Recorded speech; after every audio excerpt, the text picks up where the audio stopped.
The silence at the table wasn't awkward. It was the suffocating quiet of people realizing they had been caught.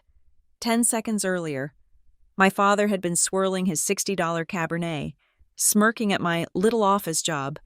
Then I told them exactly what I did for a living. I watched the blood drain from his face and knew instantly that my family wasn't just mean, they were guilty. The exit sign for Briarage appeared on the highway overhead like a green metal tombstone marking the death of my autonomy. I had spent the last 2 hours gripping the steering wheel of my sedan, my knuckles turning white as I rehearsed the script I had been writing in my head for weeks. Be pleasant. Smile when mom critiques your hair. Laugh when dad makes a joke about your income. Do not engage. Do not correct them. Do not let them see that you are actually happy. It was a strange thing, driving back to the place that had formed you just so you could pretend you were still the person they remembered. To the Hayes family, I was Lila the drifter, Lila the underachiever, Lila who lived in a rented apartment in the city and worked some vague, paper-pushing job that probably barely covered my utilities. They needed that version of me. My failure was the grout that held the mosaic of their perfection together. If I was the mess, then Madison could be the masterpiece. I turned off the interstate, and the scenery shifted immediately from gray asphalt to manicured green. Briarage, Connecticut, was less of a town and more of a collective hallucination of American prosperity. The lawns were cut to exactly 2 inches. The fences were white and unblemished. The cars parked in the driveways cost more than the average household income of the next 3 towns over combined. I rolled down my window, letting the cool autumn air hit my face, smelling the burning leaves and old money. My phone buzzed on the passenger seat. A text from Madison. Please tell me you are almost here. Mom is rewriting the seating chart for the 3rd time, and I think she is going to murder the florist. I didn't reply. I just breathed. I was 33 years old. I had a mortgage they didn't know about. I had a career that required a top-level security clearance. I had a life that was quiet, disciplined, and entirely my own. But as I turned onto Elm Street, I felt that familiar, heavy cloak of childhood inadequacy settling over my shoulders. My parents' house was a sprawling colonial that sat on a rise overlooking the country club golf course. It had always been big, but as I pulled into the circular driveway, I realized it looked different. The siding was fresh, a crisp linen white. The roof looked brand new, slate gray shingles glinting in the afternoon sun. Landscaping crews were currently busy planting rows of expensive boxwoods along the walkway, the kind that cost $300 a pop. I parked my 3-year-old Honda behind a line of luxury SUVs, a Range Rover, a Mercedes, my father's new Porsche Cayenne. My car looked like a smudge of dirt on a pristine canvas. I took a deep breath, checked my reflection in the rearview mirror to ensure my expression was sufficiently neutral, and opened the door. Grant and Diane Hayes were waiting on the porch before I even made it to the steps. It was a power move they had perfected years ago. They liked to watch you approach. It gave them time to scan you for defects. "Lila," my mother called out. Her voice was bright, airy, and entirely hollow. She descended the stairs with a glass of white wine in one hand, her cashmere wrap fluttering behind her. She looked good. Diane Hayes always looked good. She treated aging like a lawsuit she was determined to settle out of court. "Hi, Mom," I said, bracing myself as she leaned in for a hug. She smelled of expensive Chardonnay and aggressive floral perfume. Her arms were loose around me, a gesture of contact rather than affection. She pulled back and held me at arm's length, her eyes darting from my boots to my hairline. "You look tired." "Honey," she said, smiling sympathetically, "are you eating enough? You look a little gaunt in the face." "I'm fine, Mom. Just busy with work." "Right, work," she said, the word dripping with a distinct lack of interest. "Well, we are just glad you could get the time off. I know how strict those temp agencies can be about hours." I didn't correct her. I hadn't worked for a temp agency since I was 22. I smiled, tight and small. "It's good to see you too." My father stood at the top of the stairs, a king surveying his slightly disappointing territory. Grant Hayes was a big man who took up a lot of space, both physically and emotionally. He wore a crisp blue button-down and khakis. His silver hair swept back. He held a tumbler of scotch, the ice clinking as he raised it in a mock salute. "There she is," he boomed. "The prodigal daughter returns in her charming chariot." He gestured with his glass toward my Honda. "It gets me from point A to point B." "Dad," I said, walking up the steps to kiss his cheek. His skin was flushed, the capillaries around his nose broken. A map of years of good scotch and bad temper.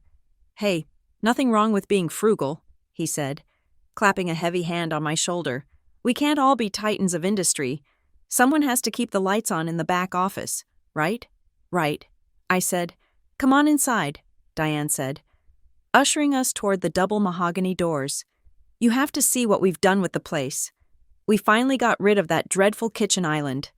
Entering the house was like walking into a magazine spread, the kind where no one actually lives.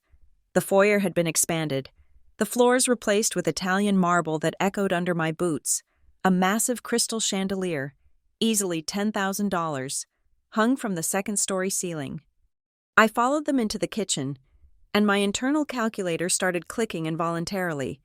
Wolf range, 8 burners, sub-zero fridge, the double-wide model, custom cabinetry with gold leaf detailing. The countertops were a rare quartzite I had seen in a catalog once. A single slab cost more than my first car.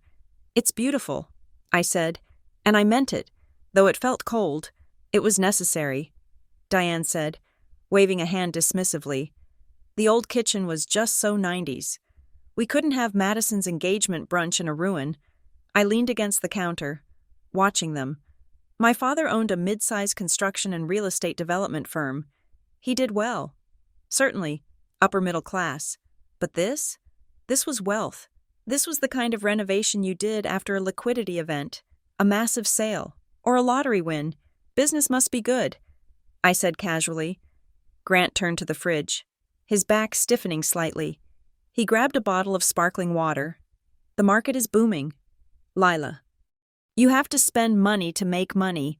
Appearance is everything in this town. You know that." "I do," I said.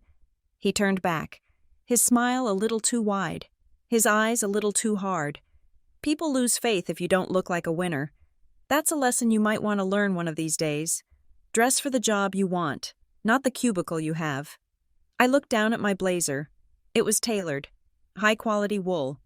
But it wasn't a label he would recognize. So to him, it was a costume of poverty. Just then, a catering manager in a black uniform bustled in from the dining room, looking harried. "Mr. Hayes, so sorry to interrupt. The vendor for the tents is on the phone. They are saying the deposit check hasn't cleared yet.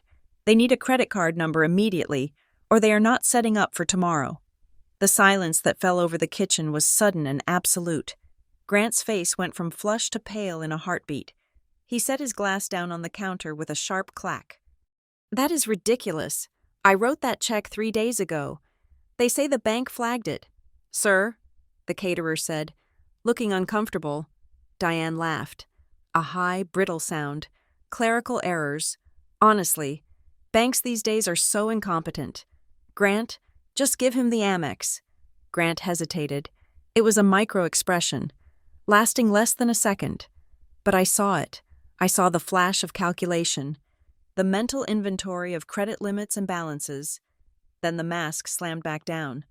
"I will handle it," Grant snapped. "Tell them to hold on." He walked out of the room with the caterer, his stride aggressive, angry. Diane picked up a cloth and started wiping a spot on the counter that wasn't dirty. Her movements were jerky, fierce. Well, that is annoying. People are so impatient. "Is everything okay with the accounts?" I asked, keeping my voice low.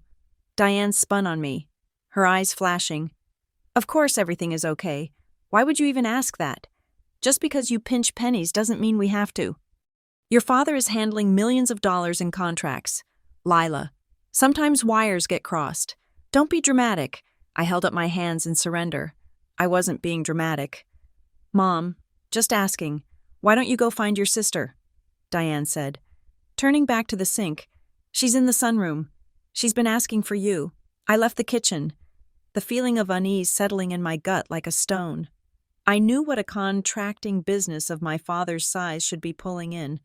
I knew the margins, and I knew that unless he had suddenly expanded into 3 neighboring states, the math of this house, and that panic over a tent deposit, didn't add up. I found Madison in the newly added sunroom, surrounded by piles of white tulle and ribbon. She was sitting on a floral love seat, her phone pressed to her ear, her other hand frantically making notes in a leather binder. No, I specifically said ivory, not cream, she was saying, her voice tight with unshed tears.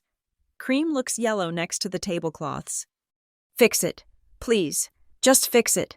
She hung up and threw the phone onto the cushion next to her. She put her head in her hands. Hey, bride-to-be, I said softly. Madison's head snapped up.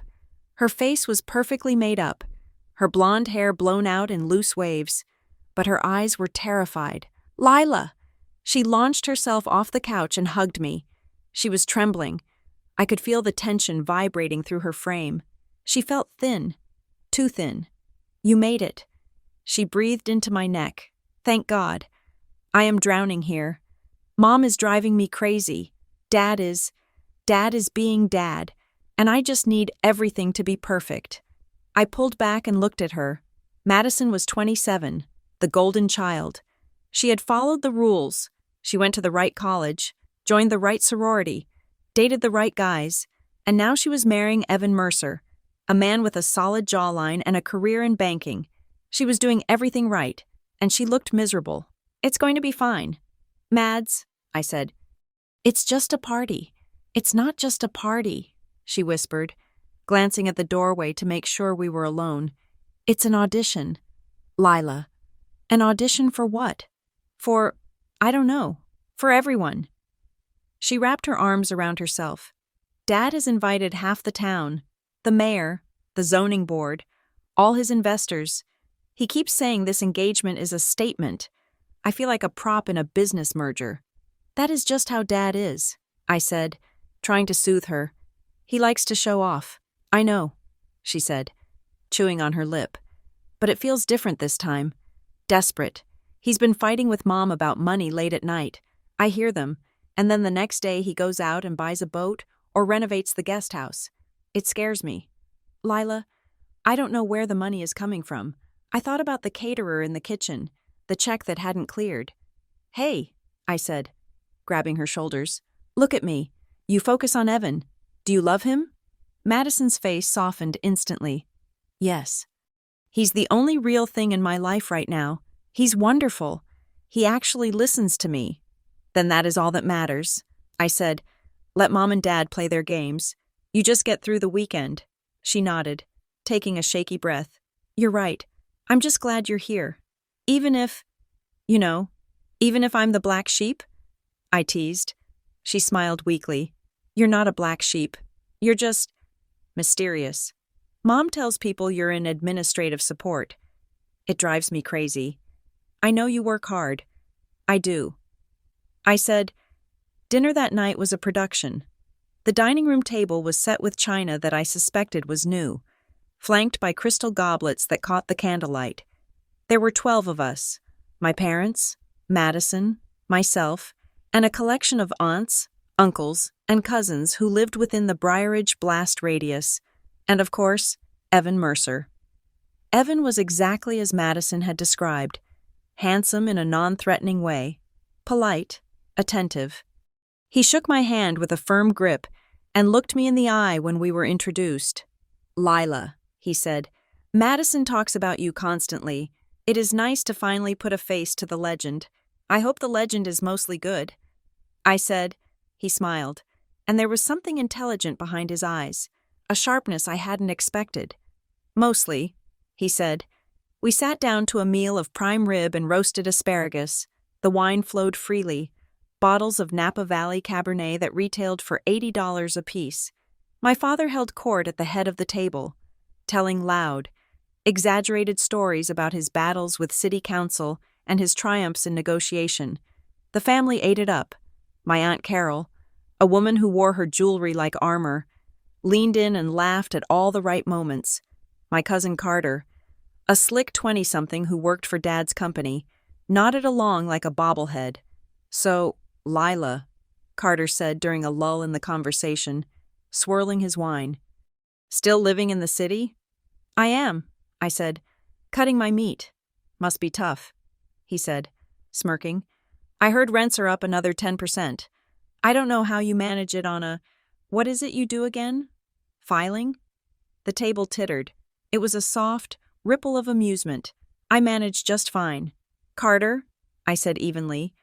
Diane chimed in from the other end of the table. "Lila prefers the bohemian lifestyle.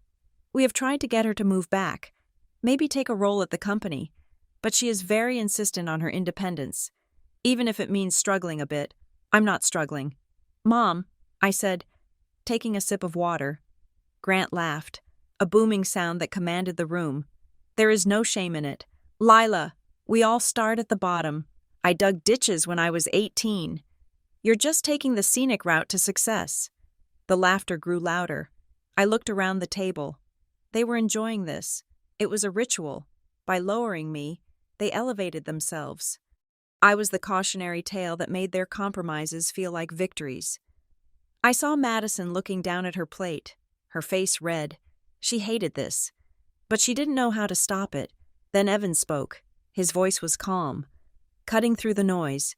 "Actually, I have been wondering," he said. He wasn't looking at the family. He was looking directly at me. I turned to face him.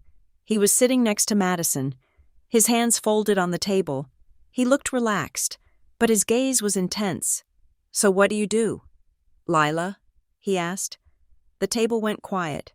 It wasn't a hostile silence, just an expectant one. They were waiting for the punchline. They were waiting for me to say I was a receptionist, or a data entry clerk, or an assistant to an assistant. They were ready to smile their benevolent, pitying smiles. Diane cleared her throat.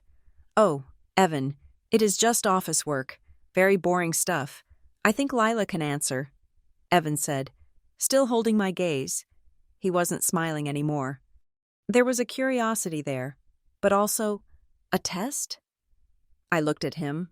I looked at my father, who was smirking over his wine glass. I looked at my mother, whose eyes were begging me not to embarrass her. And I decided I was done. I was done being the punchline.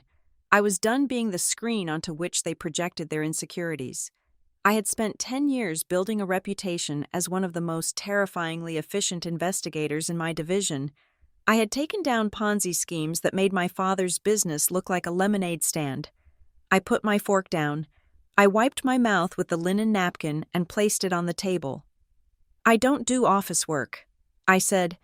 My voice was calm, pitched low. The voice I used when I was sitting across from a suspect in an interrogation room. Grant chuckled. "Well, whatever you call it. Honey, I am a forensic investigator," I said, cutting him off. The chuckle died in Grant's throat. "I work for a federal financial crimes unit," I continued, enunciating every word. "I specialize in complex fraud. I track money laundering, embezzlement, and asset concealment for grand jury indictments." The silence that followed was instantaneous and violent. It wasn't just that the conversation stopped. It was that the air left the room. I saw Aunt Carol's fork pause halfway to her mouth. I saw Carter blink, his mouth hanging slightly open, but the real reaction, the one that mattered, came from my parents. Diane's smile froze. It didn't fade. It solidified into a rictus of terror. Her eyes widened, shifting rapidly from me to Grant. Grant went gray. The flush of the alcohol vanished, leaving his skin the color of old dough. He lowered his wine glass slowly to the table, his hand trembling just enough to make the liquid ripple. "A forensic— what?" Aunt Carol whispered. "Investigator," I said, keeping my eyes on my father. "I trace illegal funds. I find the money people think they've hidden, and I build cases that put them in prison." For a massive, stretching moment, no one moved. The only sound was the hum of the refrigerator in the kitchen and the ticking of the grandfather clock in the hall. Grant looked like he had been struck in the chest. He couldn't look at me. He stared at the centerpiece, his jaw working. Then, abruptly, Carter laughed, a nervous, high-pitched bark. Wow. Okay, that sounds intense. Like on TV, right? CSI for accountants? He looked around desperately for someone to join him. Yeah, I said, not smiling. Like that? Diane found her voice. It was thin and reedy. Well, that is certainly a surprise. You never mentioned. You never asked. I said, you assumed. Grant finally looked at me. His eyes were dark. Unreadable pits. There was no pride there. No fatherly pleasant surprise. There was fear. Pure, unadulterated fear. Who do you work with? Grant asked, his voice gravelly. Which agencies? Department of Justice, mostly. I said, sometimes the SEC.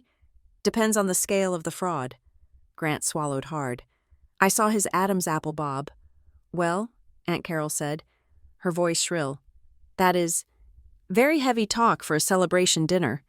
Let's talk about the cake. Madison, tell us about the cake tasting.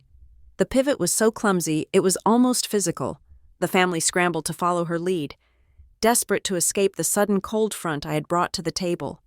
Everyone started talking at once, their voices too loud, too cheerful. But I wasn't watching them. I was watching Evan. He hadn't flinched.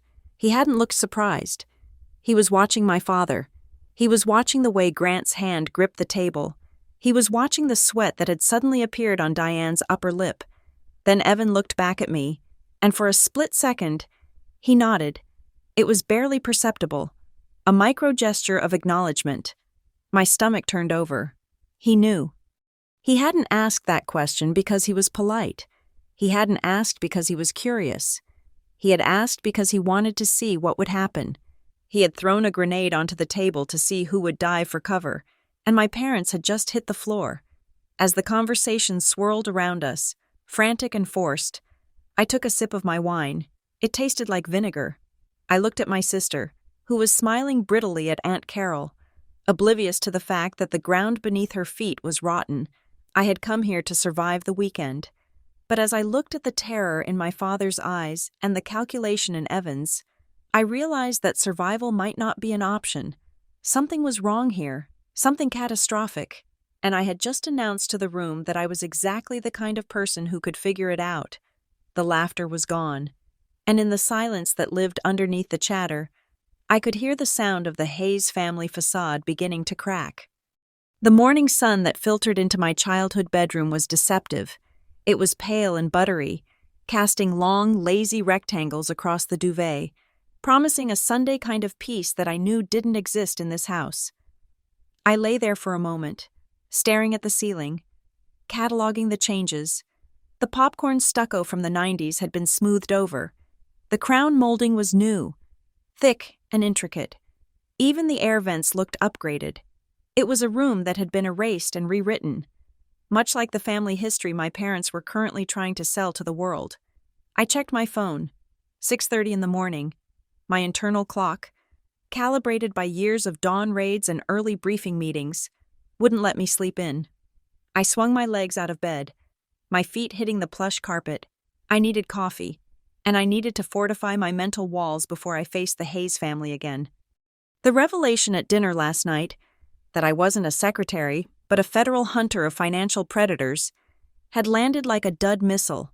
It hadn't exploded yet, but it was sitting in the living room, ticking. Downstairs, the house was quiet, smelling of lemon polish and expensive coffee beans. I found a fresh pot brewing in the kitchen, a stainless steel monolith that probably cost more than my monthly mortgage payment. I poured a cup, black, and leaned against the counter, watching the steam rise. Lila. I didn't jump, but my muscles tightened. Diane was standing in the doorway to the dining room. She was already fully dressed in a cream-colored silk blouse and dark slacks, her hair perfectly coiffed. It was 7 in the morning on a Saturday. Morning. Mom, I said, taking a sip. You are up early? There is a lot to do, she said, walking in and busying herself with a stack of napkins on the island. The florist is coming at 9. The tent people are coming back at 10 to finish the setup. It is going to be a madhouse. She didn't look at me. She was rearranging the napkins, straightening edges that were already straight. Can I help with anything? I asked, the dutiful daughter reflex kicking in despite my better judgment. Diane stopped. She placed her hands flat on the counter and looked up at me. Her expression was a masterpiece of manufactured concern. Soft eyes, tight mouth. Actually, there is one thing, she said. Her voice was sweet, sugary enough to rot teeth. About last night. I waited. Your little announcement, she said, gesturing vaguely with one hand. It was very dramatic. I answered a question. Mom, Evan asked. Yes. Well, Diane sighed, picking at a loose thread on her sleeve. It is just that people here, they are not used to that sort of thing. Forensic investigations, financial crimes. It sounds so aggressive. Lila, it makes people uncomfortable. I set my mug down slowly. Uncomfortable? Why? Unless they have something to hide. It is just a job. Diane's eyes flashed. A quick spark of genuine anger before the mask slid back into place. Don't be smart. Lila, it is not about hiding anything. It is about tone. This is a celebration. Madison is marrying into a lovely family. We are trying to build bridges, not interrogate the guests. I am not interrogating anyone. I said, you know what I mean, she snapped, then softened her voice instantly, a jarring shift in pitch. Just for the rest of the weekend. Let's keep the career talk to a minimum, shall we? If someone asks, just say you work in government consulting. It sounds so much more polite. We don't want to scare Evan's parents. They are very traditional. I looked at her, really looked at her. Beneath the expensive foundation and the professional blowout, she was vibrating with anxiety. Her pupils were dilated. Her hands were trembling slightly as she smoothed the napkins again. She wasn't worried about etiquette. She was worried about scrutiny. Government consulting. I repeated flatly, please, Lila, for your sister. Don't be the cloud over her sunny day. She smiled, but it didn't reach her eyes. It was a plea and a threat all wrapped in one. Fine, I said. I will keep it vague. Thank you, sweetheart, she said, the tension draining out of her shoulders instantly. You are a good sister. Now, your father wanted to see you in the study. Something about looking over some papers before the wedding chaos starts. She turned and walked out, her heels clicking on the marble, leaving me alone with the cold coffee and the distinct feeling that I had just been handled.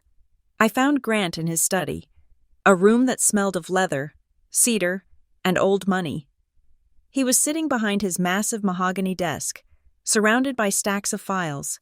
When I walked in, he was staring at a document with a look of intense concentration, or perhaps indigestion. He looked up, and for a second, I saw the same fear I had seen at the dinner table. Then he blinked, and it was gone, replaced by his usual blustery charm. Lila, come in, he boomed, waving me toward one of the leather armchairs. Close the door, will you? I closed the door and sat down. The chair swallowed me. It was designed to make anyone sitting in it feel small. Mom said you wanted to see me. I said, yes, Grant said, shuffling papers. Just a little housekeeping. You know how it is. With the wedding and the expansion of the business, things fall through the cracks. I am drowning in paperwork here. He laughed, but it sounded forced. I waited. My father never asked for help unless he had run out of other options. Since you are, in the industry, so to speak, he began, choosing his words carefully. I thought you might be able to help me with a small compliance issue. Just a formality. Really, he slid a folder across the desk. I didn't open it immediately. What kind of compliance issue? Oh, nothing serious, he said, waving a hand. We are restructuring some of the charitable giving arms of the company. Tax purposes, better efficiency. The lawyer sent these over. But they need an independent witness to verify the board minutes from last quarter. My usual notary is out of town, and since you are here, he trailed off, smiling expectantly. I opened the folder. Inside were 3 documents. They were standard corporate minutes for a limited liability company called Briarage Community Outreach, LLC. The text was dense. Legal boilerplate about allocating funds for local development projects. I scanned the pages, my professional eye taking over. The formatting was correct. The language was standard. But then I looked at the dates. These minutes are dated 4 months ago, I said. Looking up, Grant nodded eagerly. Exactly. It was a meeting we had back in June. We just forgot to get the signatures finalized. Bureaucracy, right? I looked back at the document. And you want me to sign as what? Just as a witness, he said, attesting that the meeting took place. Were you at the meeting? I asked. Of course. It was me, Carter, and our accountant. And you want me to witness a meeting that happened 4 months ago, which I did not attend, and verify that these minutes are accurate? Grant's smile faltered. It is just a signature. Lila, it is a technicality. The meeting happened. The money went where it was supposed to go. We just need to close the loop for the audit next week. I looked at the second document in the pile. It was a transfer authorization for $50,000 from Briarage Community Outreach to another entity, Silver Elm Holdings. I had never heard of Silver Elm Holdings, but I knew the smell of a shell company. Generic name, broad mandate. Dad, I said, keeping my voice neutral. I can't sign this. Why not? He demanded, his tone sharpening. Because backdating a witness signature on corporate minutes is fraud. I said, and if this entity is being audited and they find out the witness wasn't even in the state when the meeting happened, it is not just a technicality, it is a felony. Grant slammed his hand on the desk. It is not fraud. It is paperwork. You are making a mountain out of a molehill. I am asking you for a favor, a simple family favor. It is not simple, I said, closing the folder and sliding it back toward him. And honestly, looking at this, transferring funds from a charity to a holding company, that raises flags. Dad, big ones. Grant's face turned a mottled red. He stood up, leaning over the desk. You come into my house, eat my food, drink my wine, and then you sit there and lecture me about how to run my business? I built this company from nothing. Lila, I know what the law is. Then you know I can't sign it. I said, standing up. He stared at me, his chest heaving. For a moment, I thought he might throw the heavy crystal ashtray at me, but then the anger seemed to collapse inward, leaving him looking old and tired. Fine, he spat. Forget it. I will get Carter to do it. He is not so high and mighty. Carter is an employee, I said. His signature on an independent witness line would be void. Just get out, Grant said, sitting back down and turning his chair away from me. Just go help your mother. I walked to the door, my heart hammering against my ribs. My stomach was tight, a cold knot of dread forming in my gut. I had seen this pattern before.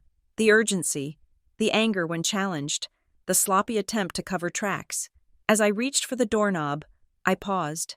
Dad, I said, who is Silver Elm Holdings? Grant didn't turn around. Get out, Lila. I left the study, my hands shaking. I needed air. I walked straight through the kitchen, past the catering staff who were beginning to arrive, and out the back door into the garden. The air outside was crisp, smelling of fallen leaves and impending winter. I walked to the edge of the property, where the manicured lawn gave way to a line of decorative birch trees. I leaned against a tree and closed my eyes, trying to regulate my breathing. It was worse than I thought. My father wasn't just bad with money. He was moving it, laundering it, and he was desperate enough to try to implicate me in the process. Rough morning? I opened my eyes. Evan was standing a few feet away, holding 2 mugs of coffee. He was wearing a cable-knit sweater and jeans, looking like he had stepped out of a Ralph Lauren catalog. I didn't hear you approach, I said, straightening up. I have light feet, he said, offering me one of the mugs. I saw you escape. You looked like you needed this. I took the mug. It was warm in my hands. Thanks. He stood next to me, looking out at the golf course in the distance. So, he said quietly, forensic investigator. That is quite a card to play at a dinner party. I didn't plan to play it. I said, you forced my hand. He sipped his coffee. I did. I apologize if it caused you trouble. That wasn't my intention. What was your intention? Evan? I asked. Turning to face him, he looked at me, his blue eyes uncomfortably direct. "I wanted to know if you were real, if I was real. Madison describes you as this distant, mythical figure," he said. "The sister who got away, the one who is too smart for this town. But your parents, they paint a different picture. They make you sound helpless. I wanted to know which version was true. And now I know." He said, "You are the smart one." There was a silence between us. It wasn't the silence of strangers. It was the silence of two people who know the same secret but haven't said it out loud yet. Evan shifted his weight. "Look, Lila, I work in compliance at First Regional Bank." I stiffened. That was the bank my father used. "I see a lot of names cross my desk," he continued, his voice lowering. "Thousands of them. Usually, they are just data points. But a few weeks ago, I saw the name Hayes on a list that surprised me." "What kind of list?" I asked, my voice tight. "A SAR list," he said. "Suspicious activity reports." My blood ran cold. SARs were the first step in a federal investigation. If the bank was filing them, the clock was already ticking. Evan looked around, checking to make sure we were alone. "I can't give you details. I could lose my license. But when I saw your last name, I assumed it was you, or your father. I didn't know the dynamic. That is why I asked last night. I wanted to see if you were part of the structure, or if you were outside of it." "I am outside," I said firmly. "Way outside." "Good," he said. "Keep it that way." "Why are you telling me this?" I asked. "If you are in compliance, you should be reporting this, not warning the family." Evan's expression cracked. He looked suddenly young and terrified. "Because I am marrying Madison tomorrow, and I love her, and she has no idea what is going on. If this thing blows up, it is going to destroy her. I thought if you knew, maybe you could help me steer the ship away from the iceberg." I looked at him. He wasn't a villain. He was a kid who had stumbled into a burning building and was trying to save the furniture. "Evan," I said, "if there are SARs, the iceberg has already hit." He nodded grimly. "I know, but maybe we can get the passengers off before it sinks." He finished his coffee in one gulp. "I have to go. Madison wants to practice our first dance. Just be careful, Lila. This town is small, but the shadows are long." He walked back toward the house, leaving me alone with the birch trees and the knowledge that the federal government was already watching my childhood home. I went back inside, moving like a ghost. I needed to see Madison. I found her in her old bedroom, which was currently being used as a staging area for the bridal party gifts. She was sitting on the floor, wrapping artisan soaps in silk ribbons. She looked up when I entered, her eyes red-rimmed. "Hey," I said, sitting down on the floor opposite her. "Hey," she sniffed. "Don't look at me. I'm a mess." "You're a bride," I said. "It is allowed." She dropped the ribbon and put her head in her hands. "It is not just the wedding, Lila. It is everything. Talk to me." I said. Madison looked at the door, then leaned in close. "It is the money," she whispered. "Mom and Dad are paying for everything.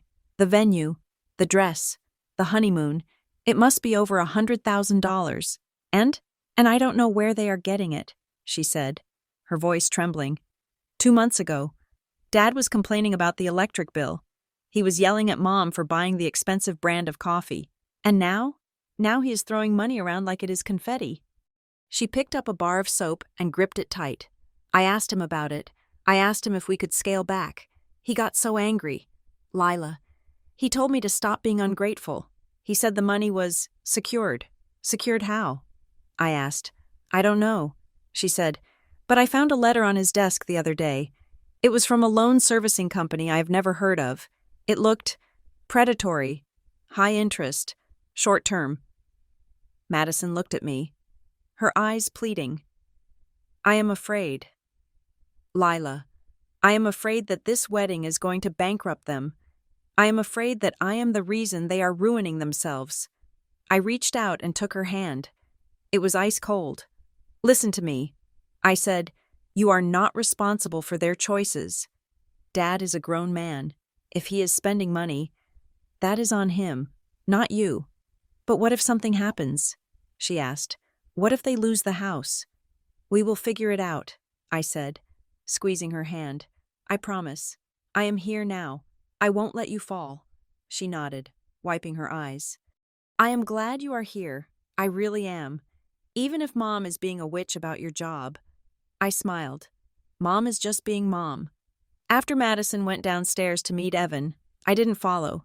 Instead, I went back to the study. The door was closed. But I knew my father was out on the golf course with his investors. I had seen him leave with his clubs 10 minutes ago. I tried the handle, locked. I reached into my pocket and pulled out a small tension wrench and a pick I kept on my keychain. It was a tool of the trade, one I usually used on filing cabinets in seized offices. The lock on the study door was a simple residential tumbler. It took me 4 seconds. I slipped inside and closed the door behind me. The room was silent. I went straight to the desk. The folder Grant had shown me was gone. He must have put it in the safe or taken it with him. I scanned the desktop. Nothing but innocent papers, wedding itineraries, a menu for the reception. I opened the top drawer. Pens, paper clips, breath mints. I opened the bottom drawer. It was locked. I picked that one too. Inside, buried under a stack of construction permits, was a thick manila envelope. I pulled it out. It wasn't the folder he had shown me. This was something else. I opened it and slid the contents out halfway. It was a list of investors for Silver Elm Holdings. I scanned the names. Some were local, some were LLCs I didn't recognize, but the structure was clear. It was a Ponzi scheme, or a very elaborate laundering operation. New money coming in to pay old debts, filtered through shell charities to make it look like donations. And then I saw the document at the bottom of the stack. It was a loan application. For $500,000, the applicant's name was Lila Hayes. My breath hitched. I pulled the paper out fully. It was filled out with my social security number, my previous address, my date of birth, and at the bottom, a signature that looked exactly like mine. He had stolen my identity. He was using my credit, my clean record, to secure funding for his house of cards. My hands were shaking so hard I almost dropped the paper. This wasn't just family dysfunction. This was a crime against me. He was going to ruin my career, my life, my freedom, just to keep up appearances for a weekend. I pulled out my phone. I didn't have time to read everything. I snapped high-resolution photos of every page, the investor list, the loan application, the fake signature. I shoved the papers back into the envelope, put it back in the drawer, and relocked it. I relocked the study door on my way out. I went to my room and sat on the edge of the bed, staring at the photos on my phone. The betrayal was so physical it felt like I had been punched in the stomach. My own father. My phone buzzed. It was a secure message on the encrypted app we used at the agency. Sender: Agent Miller, Supervisor, Lila. Intel update: the Briarage case has escalated. We have flags on multiple local entities involving high-value wire fraud. Silver Elm Holdings is the primary target. We are moving the timeline up. Be available for a briefing Monday morning. Do not engage locally. Repeat: do not engage. You are too close. I stared at the screen. Monday morning. That was in 48 hours. They were coming. My team was coming. And they were coming for my father. I spent the rest of the day in a fog. I went through the motions. I smiled at the rehearsal dinner. I made small talk with Evan's parents, who were delightful and completely oblivious. I watched my father laugh and slap backs, acting the part of the benevolent patriarch, while I knew he was carrying a grenade in his pocket. That night, the house finally went quiet around midnight, but I couldn't sleep. Every time I closed my eyes, I saw my signature on that loan document. I got up to get water. I didn't turn on the lights. I knew the layout of this house by heart. As I approached the kitchen, I heard a sound, a low, rhythmic whirring. Zzzt, zzzt, zzzt. I stopped in the hallway shadows. The kitchen light was off, but the under-cabinet lighting cast a dim glow. Diane was standing by the counter. She was wearing her silk robe. Next to her was the heavy-duty shredder my father usually kept in the home office. She was feeding papers into it, one by one. Her face was void of expression. She wasn't frantic. She wasn't crying. She was methodical. She picked up a sheet, checked it, and fed it to the machine. Zzz. She was destroying evidence. I watched her for 5 minutes. I watched my mother, the woman who had taught me how to fold napkins and write thank you notes, commit obstruction of justice in her own kitchen. She knew. She knew everything. She wasn't a victim of my father's schemes. She was his partner. I backed away slowly, stepping on the edges of the carpet to stay silent. I retreated to my room and locked the door. I lay in bed, staring at the ceiling, the sound of the shredder echoing in my mind. I had a choice to make. The professional in me knew what I had to do. I had to call Miller. I had to send him the photos. I had to tell him that the subjects were destroying evidence and that they needed to execute a search warrant now. Not Monday. If I didn't, I could be considered complicit. But the sister in me saw Madison's terrified face. If I called it in now, the raid would happen tomorrow, on her wedding day. Agents in windbreakers would kick down the doors while she was putting on her dress. It would be a trauma she would never recover from. I looked at my phone. The signal bars glowed in the dark. I could burn this family to the ground with one phone call. They deserved it. Grant for stealing my identity, Diane for her complicity, but Madison didn't. I turned the phone over. I would wait. I would give Madison her one day. I would let her walk down the aisle. I would let her have the cake and the dance and the illusion of a happy ending. And on Monday, when the sun came up, I would be the one to put the handcuffs on my father. I closed my eyes, but I didn't sleep. The house was quiet again, but the silence was heavy, charged with the static of a storm that was just about to break. I told my mother I needed to pick up specialized pantyhose for the wedding, the kind you couldn't find in Briarage. It was a lie.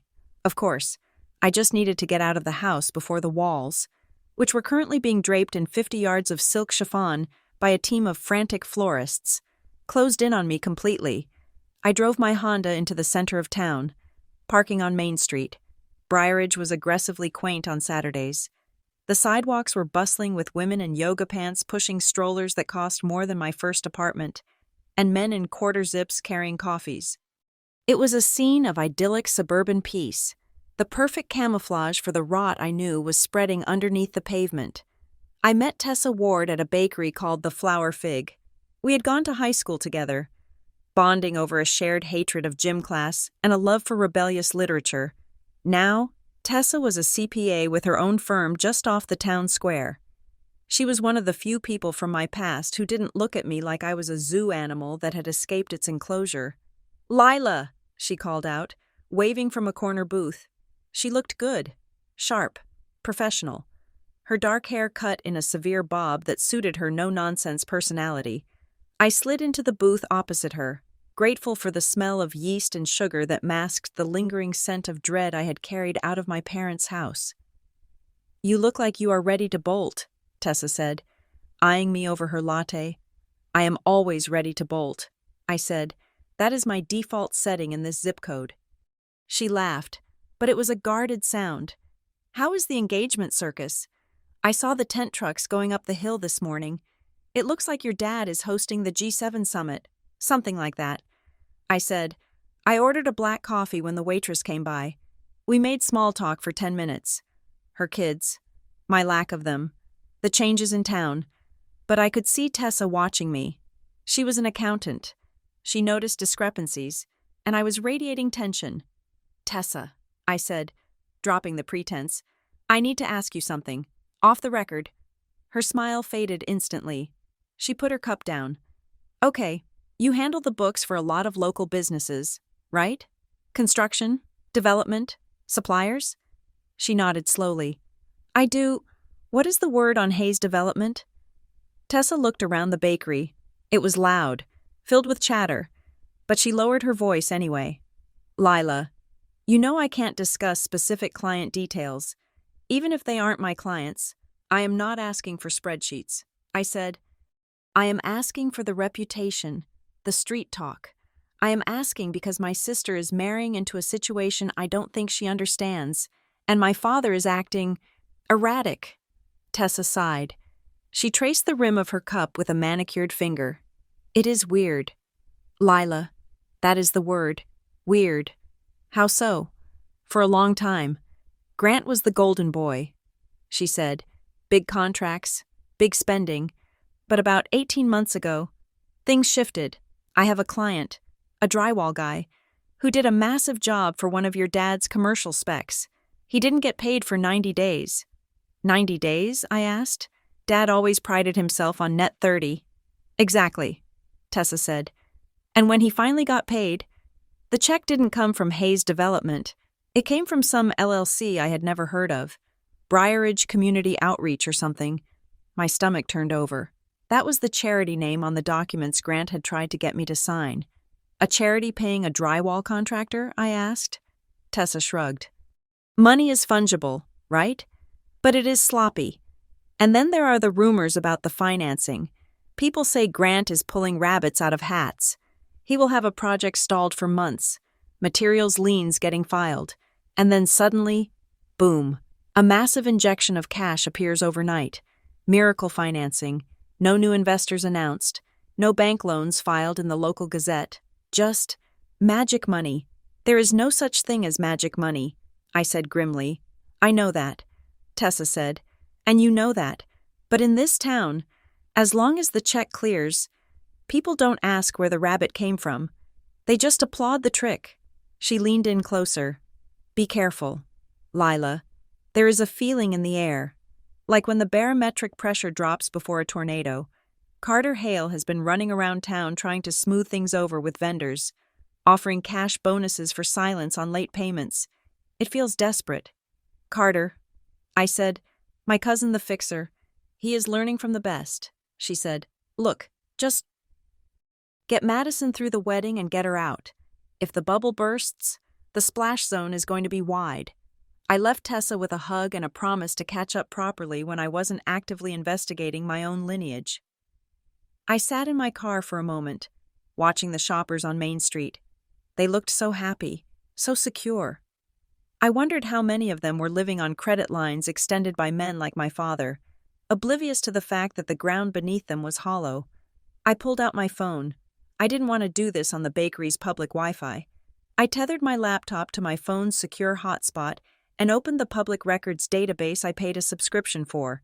It wasn't the full federal clearinghouse I had access to at work, but it was powerful enough for public filings. I typed in Silver Elm Holdings. The results populated in seconds. Silver Elm Holdings wasn't a local company.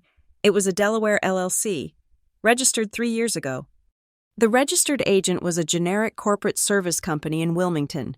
That was standard for privacy. But when I dug into the cross-references, the web began to appear. Silver Elm listed 3 managing members. 2 were other LLCs, dead ends without a subpoena, but the third was a name. Hale Consultancies, Carter. I clicked on Hale Consultancies. It was registered to an address that I recognized immediately. It was my aunt's old condo in New Haven, a place Carter had lived in for 6 months after college. So Carter was the bridge. I went deeper. I ran a search for property transfers involving Silver Elm. In the last year, Silver Elm had purchased distressed properties in 3 counties, but they hadn't developed them. They had just held them, then transferred them to Briarage Community Outreach at inflated values. It was a classic laundering cycle. Overvalue an asset, donate it to a charity you control to generate a tax write-off, and then use the charity funds, which were likely illegal proceeds from somewhere else, to pay consulting fees back to the original holders. It was cleaner than I expected from my father. It suggested he had help, professional help. I sat back in my seat, the leather cold against my spine. Tessa was right. It wasn't magic. It was a shell game, and the shells were moving faster and faster to hide the fact that the actual liquid capital, was gone. My phone buzzed. A text from Evan. Can we talk? The trellis behind the garage. 5 minutes. I closed my laptop and drove back to the house. The property was swarming with activity. A string quartet was setting up for a sound check on the patio. Waiters were carrying trays of crystal glasses. I parked my car and slipped around the side of the garage, where an old rose trellis provided a blind spot from the main house. Evan was waiting there. He was wearing a tuxedo shirt, unbuttoned at the collar, and he looked exhausted. "Hey," I said. He jumped slightly, then turned. His face was pale. "I can't do this, Lila," he said. He ran a hand through his hair. "I am standing there, nodding at your dad's jokes, shaking hands with his partners, and I feel like I am wearing a wire." "You're not wearing a wire," I said. "You are just awake. That is the hardest part." He looked at me, his eyes searching. "Did you find anything?" I hesitated. "I was a federal agent. Information was currency, and you didn't spend it unless you had to. But looking at Evan, I saw a man on the edge of breaking. If he cracked, he might tip off my father before Monday. I needed to stabilize him." "Silver Elm Holdings," I said quietly. Evan let out a long, shaky breath. He closed his eyes. "So you know." "I know they are moving money," I said. "I know Carter is involved, and I know the charity is a front." Evan nodded. "We flagged Silver Elm 6 months ago. The transaction velocity was impossible. Money in, money out. Same day. No hold times. It hit every algorithm we have for layering." "Why didn't the bank shut them down?" I asked. "We tried," Evan said bitterly. "But the account relationship manager overrode us. He said Grant Hayes was a legacy client and that the irregularities were just creative real estate structuring. That manager is going to jail too." I said, "I know," Evan said. "That is why I went to the feds. I went to the FBI field office in New Haven 3 weeks ago. I gave them the internal memos where I tried to stop the transfers and was overruled." I stared at him. He hadn't just been a passive observer. He was a whistleblower. "Evan," I said, impressed despite myself. "That was brave." "It wasn't brave," he said, his voice cracking. "It was survival. If I hadn't reported it, I would be an accessory. I signed off on some of those early compliance checks before I realized what was happening." "Does Madison know?" "No," he said quickly. "God, no. She thinks I am just stressed about the wedding. Lila, if she finds out I have been talking to the FBI about her father, she will never forgive me. She is so loyal to him. She sees him as Superman. She sees him as her dad." I said, "That is a hard thing to unsee."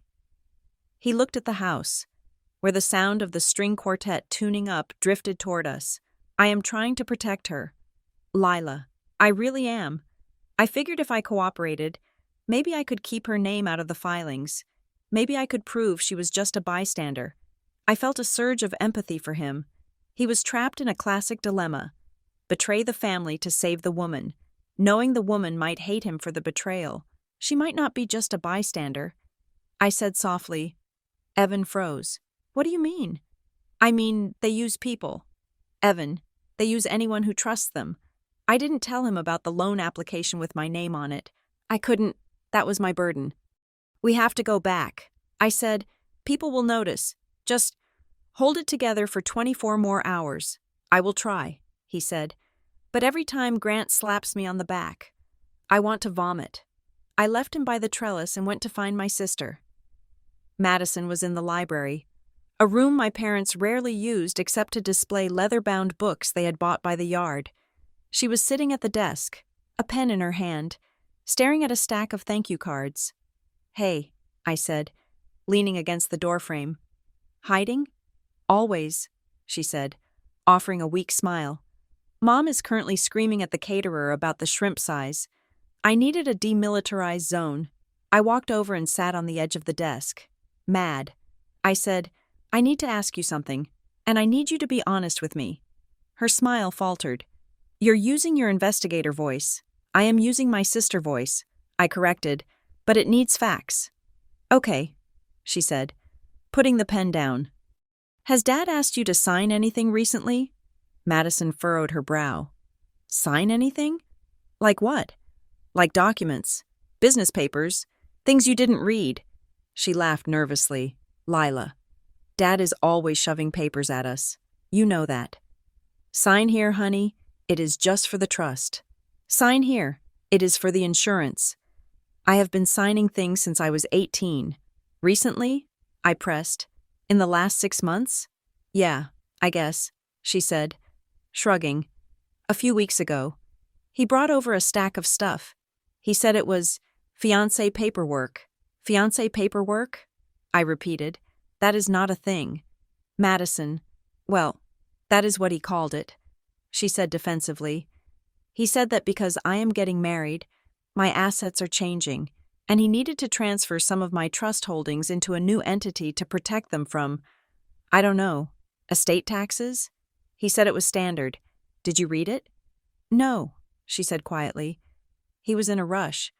He had Carter with him, and they were joking around, and I just signed where the little sticky flags were. Why? I felt a cold weight settle in my chest. Routine fiancé paperwork.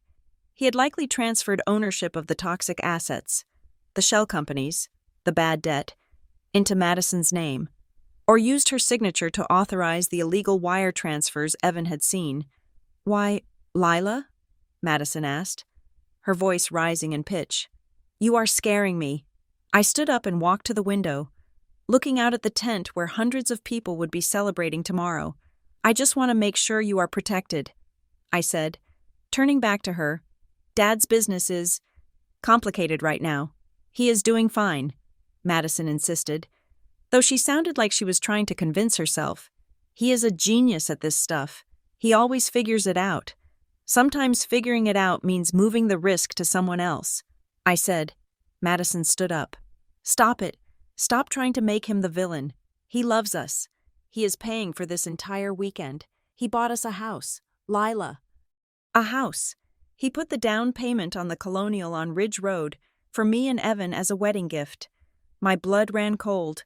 A down payment. Where did that cash come from? Silver Elm? If the FBI seized the assets, they would seize that house too.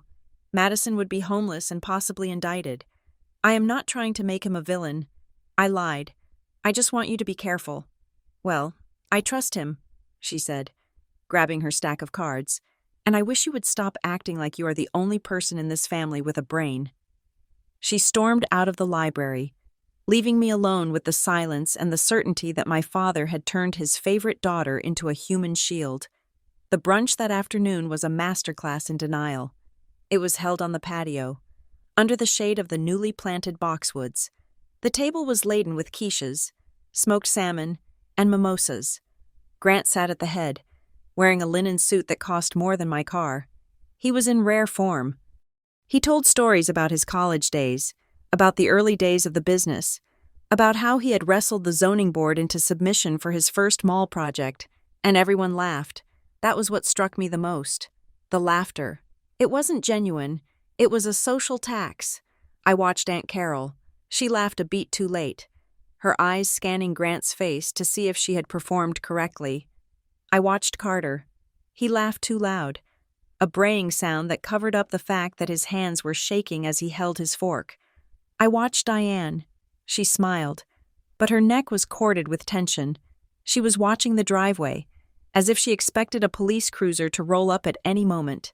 Grant raised his glass. To family. He bellowed. The bedrock. The fortress. The only thing that matters when the chips are down. Here, here, Carter shouted. I raised my glass but didn't drink. The orange juice looked like neon paint. So, Lila, Grant said, turning his benevolent gaze on me. I hope you are taking notes. This is how you build a legacy, not by chasing criminals, but by building communities. I set my glass down. I build communities too. Dad, by making sure they aren't being robbed. The table went quiet. The air grew thin. Grant's smile didn't waver, but his eyes went dead. Always the crusader. He said softly, You know, there is a fine line between justice and self-righteousness. You would do well to learn it. And there is a fine line between profit and theft. I said. Diane slammed her fork down. Enough. She stood up, her face flushed. I will not have this bickering at my daughter's wedding brunch. Lila, help me clear the plates. Now. It wasn't a request. I followed her into the kitchen, the moment the swinging door closed. She spun on me. What is wrong with you? She hissed. Why can't you just be normal for 2 days? I am being normal, I said calmly. I am noticing things, like the fact that Dad is terrified. Like the fact that you are shredding documents in the middle of the night. Diane took a step back, her hand flying to her throat. You saw that? I was in the kitchen. Mom, I saw you. She rallied quickly, her face hardening into a mask of wounded outrage. I was cleaning up old files, she cried. My God. Lila, why do you always assume the worst of us? I was tidying up the office because we have guests coming. It was receipts from 5 years ago. Old tax returns. You don't shred old tax returns at midnight unless you are afraid of who might read them. I said, You are sick, she said, her voice trembling with manufactured hurt. You are jealous and you are sick. You come back here with your little badge and your judgment, and you try to tear us down because you can't stand that we are happy. You can't stand that Madison is happy. It was the classic move. Emotional inversion. She was the victim. I was the aggressor. The truth teller was the cruel one. I am not jealous. Mom, I said, my voice steady, though my heart was pounding.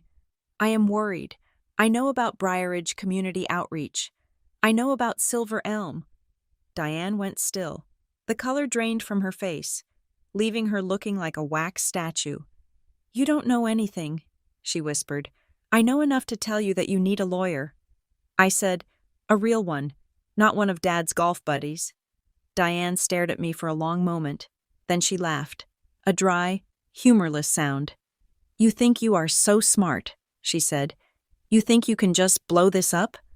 If you touch us, Lila, you touch Madison, you touch everything, do you really want to be the one who destroys her life? I am not the one destroying it, I said. You are. She turned her back on me. Get out of my kitchen, and fix your face before you go back outside. We have guests. I walked out of the kitchen, feeling like I had just gone 12 rounds with a heavyweight boxer. My hands were shaking. The gaslighting was so potent, so practiced, that for a split second, I questioned myself. Was I the problem? Was I imagining it? But then I remembered the photos on my phone, the signature, the theft of my own name. I spent the rest of the afternoon hiding in plain sight. I helped move chairs. I arranged place cards. I avoided my father. That evening, the house was chaotic with the arrival of the out-of-town cousins. People were sleeping on air mattresses in the living room. The noise level was deafening. I retreated to the den, a small room off the main hallway that was usually piled with junk mail. I wanted to check my credit report again, just to see if any new inquiries had hit. The den was messy, stacks of magazines and envelopes covering every surface. My father's organizational system was chaos masked as genius. I sat at the small desk and pushed aside a pile of Architectural Digest magazines. Underneath them was a stack of unopened mail. My eyes scanned the envelopes. Utility bill, credit card offer, a flyer for a landscaping service, and then I saw it. It wasn't a standard envelope. It was a pressure-sealed mailer, the kind used for official notices or bills. The return address was Apex Loan Servicing. The addressee window read, L, The Hayes Residence, 14 Briarridge Lane. My heart hammered. L, Hayes. That could be me. That could be Grant. That could be Madison. I picked it up. It was addressed to the house, but the initial was ambiguous. I tore the perforated edges. My fingers were clumsy. I unfolded the document. Notice of default and intent to accelerate. Borrower, Lila Marie Hayes. Loan reference, 8892 BX Silver. Amount, past due, $12,400. Total principal balance, $485,000. I stared at the paper. The world seemed to tilt on its axis. It wasn't just an application I had seen in the drawer. It was a live loan. He had taken it out months ago. He had successfully impersonated me, or forged my signature and used my credentials, to secure nearly $500,000, and he hadn't paid it back. The notice was dated 5 days ago. Failure to cure this default within 10 days will result in immediate legal action and reporting to all major credit bureaus. I felt bile rise in my throat. He had stolen my identity. He had loaded me with debt, and he had done it while smiling at me across the dinner table, criticizing my little office job. I looked at the date again. The default was already active. The legal action was imminent. This wasn't just a financial crime anymore. This was a personal assault. My father hadn't just built his empire on a foundation of lies. He had built it on my back. I heard footsteps in the hallway. I shoved the notice into my pocket, my hand crushing the paper into a tight ball. Lila? It was Madison. She stood in the doorway, holding a garment bag. "Mom wants us to steam the bridesmaids' dresses," she said. "Are you okay? You look sick." I looked at my sister. She looked so young, so hopeful. She had no idea that her father had likely done the same thing to her, only 10 times worse. "I am fine," I said, my voice sounding hollow and distant to my own ears. "Just a headache." I stood up. The paper burned in my pocket. "Let's steam the dresses," I said. "We have a big day tomorrow." I walked past her, the realization settling into my bones like lead. I had come here to protect her. I had come here to observe. But now, as I felt the crinkle of the default notice against my hip, I knew the rules had changed. I wasn't just a witness anymore. I was a victim, and when the agents came on Monday, I wouldn't just be opening the door for them. I would be handing them the key. The paper in my pocket felt like a radioactive isotope, burning a hole through the fabric of my blazer. I retreated to the guest room, my old room, and locked the door. My hands were shaking, not with fear, but with a cold, vibrating rage that I hadn't felt since I first joined the agency. I pulled my laptop out of my bag, bypassed the house Wi-Fi, and tethered it to my secure phone hotspot again. I didn't use the public search this time. I used my own credentials to access the major credit bureaus. It was a violation of protocol to investigate myself without filing a formal disclosure, but the lines had already been blurred beyond recognition. I typed in my social security number. I waited for the wheel to spin. The report loaded, a dense wall of text and numbers. I scrolled past my student loans, which were paid off, past my car lease, past my credit card with the $2,000 limit I kept for emergencies, and there it was. Apex Loan Servicing, Silver Elm backing, open date, 7 months ago, original balance, $485,000. Status, past due, 90 days, collateral, unsecured, personal guarantee. I stared at the screen until the pixels started to swim. He hadn't just used my name. He had used my credit profile to guarantee a $500,000 loan that was now in default. The Silver Elm backing note suggested that the lender was part of the same incestuous web of shell companies, likely lending money to itself using my identity as the insurance policy. If this went to court, I wouldn't just be a witness against my father. I would be a defendant. I would have to prove I didn't sign those papers. And in a town like Briarage, where the judges played golf with Grant Hayes, proving a negative against the word of a pillar of the community would be a nightmare. I closed the laptop. The silence in the room was deafening. This wasn't a family secret. This was identity theft. This was wire fraud. This was a felony carrying a sentence of up to 30 years. I stood up. The rage crystallized into something hard and sharp. I needed to look him in the eye. I needed to see if there was anything human left behind the facade. I found Grant in the garage. He was standing by his workbench, polishing a set of antique golf clubs that he never used.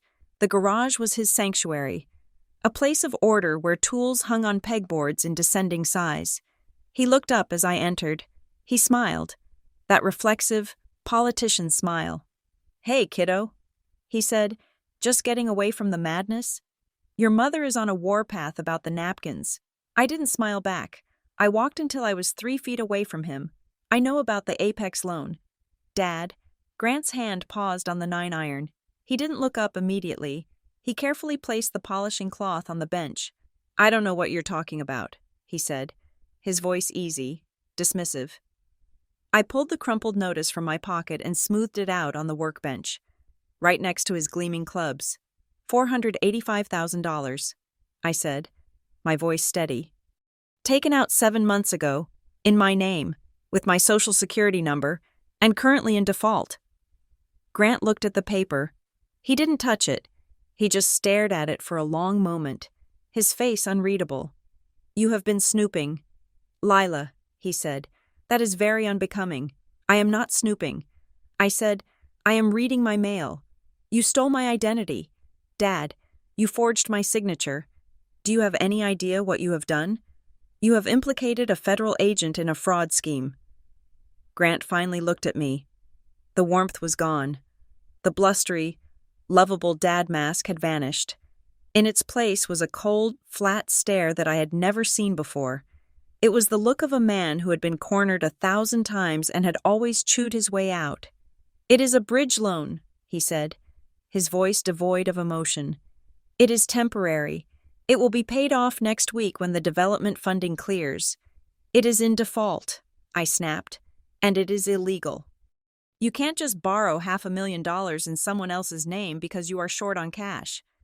"I did what I had to do to protect this family," he said, stepping closer to me.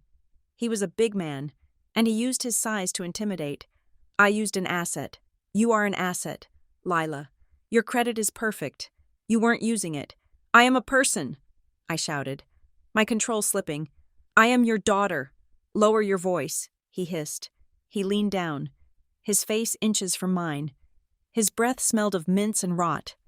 "You listen to me," he said, his voice a low rumble. "You think you are big time because you carry a badge? You are nothing. You are a little girl playing cops and robbers. I built this town. I own the people who run it." He picked up the notice and crumpled it in his fist. "You are going to go back inside," he said.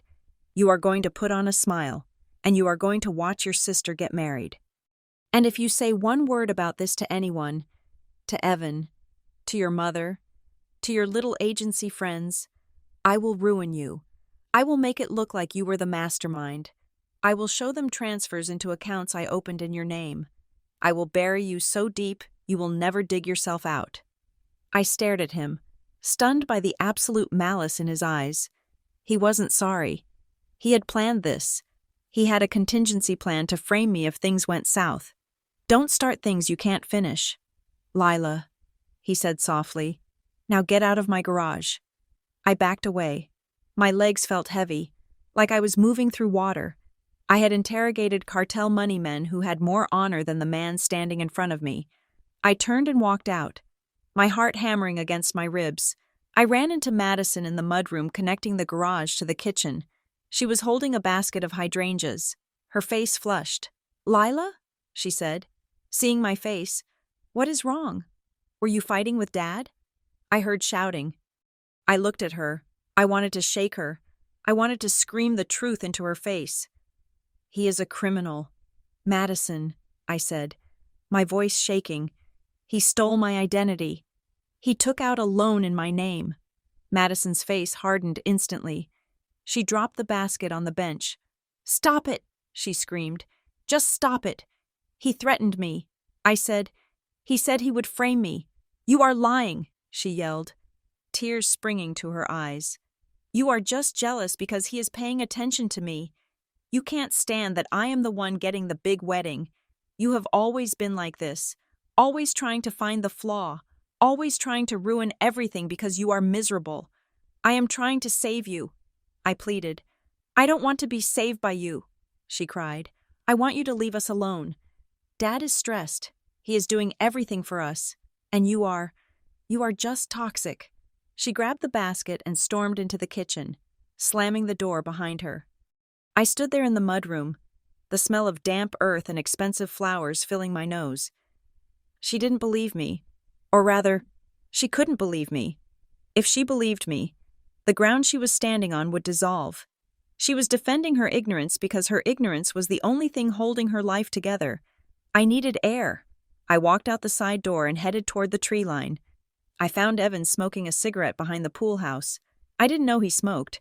He saw me coming and dropped the butt, grinding it out with his heel. "Bad habit," he muttered. "Don't tell Madison. I have bigger secrets to keep," I said grimly. Evan looked at me, really looked at me. He saw the tremor in my hands. "What happened?"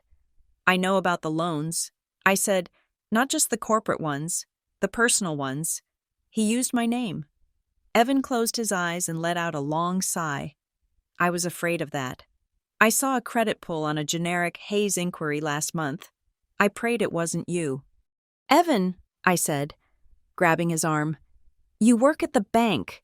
You have to stop this. You have to freeze the accounts. He laughed. A bitter, jagged sound.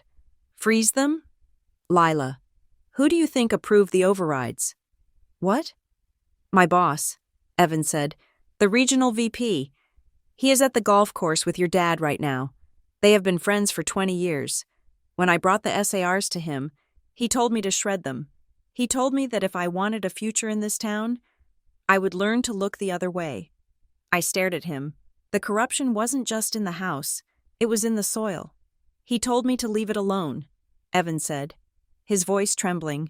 He said that arrangements had been made, that everyone gets paid in the end. He hinted that the mayor is involved in the zoning for the Silver Elm project. It is a machine, Lila, a big, hungry machine. So we are alone. I said. Evan looked at the house, looming large and white on the hill. We are worse than alone, he said. We are bait. I spent the next hour walking the perimeter of the property, debating my next move. Protocol demanded I call Agent Miller immediately. I had confirmation of identity theft, witness intimidation, and systemic banking corruption. If I called it in, the cavalry would be here within hours. They would seal the house. They would arrest Grant, and the wedding would be over. I thought about Madison's face in the mudroom, the sheer terror in her eyes, not terror of me, but terror of the truth.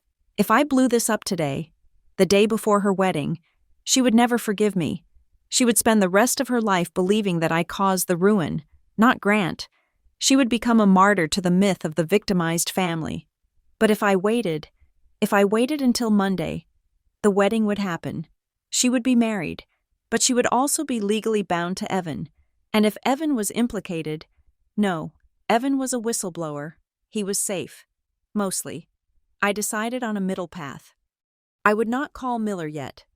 I would gather the hard evidence, the documents, the digital trail, so that when the hammer dropped, it would be absolute. I would build a case so undeniable that even Madison couldn't look away. I would let her have her day, and then I would be the one to pick up the pieces when the world shattered on Monday morning. I walked back to the house. It was time for the luncheon. Diane was hosting a ladies' tea in the conservatory. It was an event designed to showcase the women of the Hayes dynasty. I changed into a pastel dress that I hated and joined the party. The conservatory was filled with the wives of local power brokers. The mayor's wife, the bank VP's wife, they were all wearing silken pearls, drinking tea from bone china cups. Diane was in her element.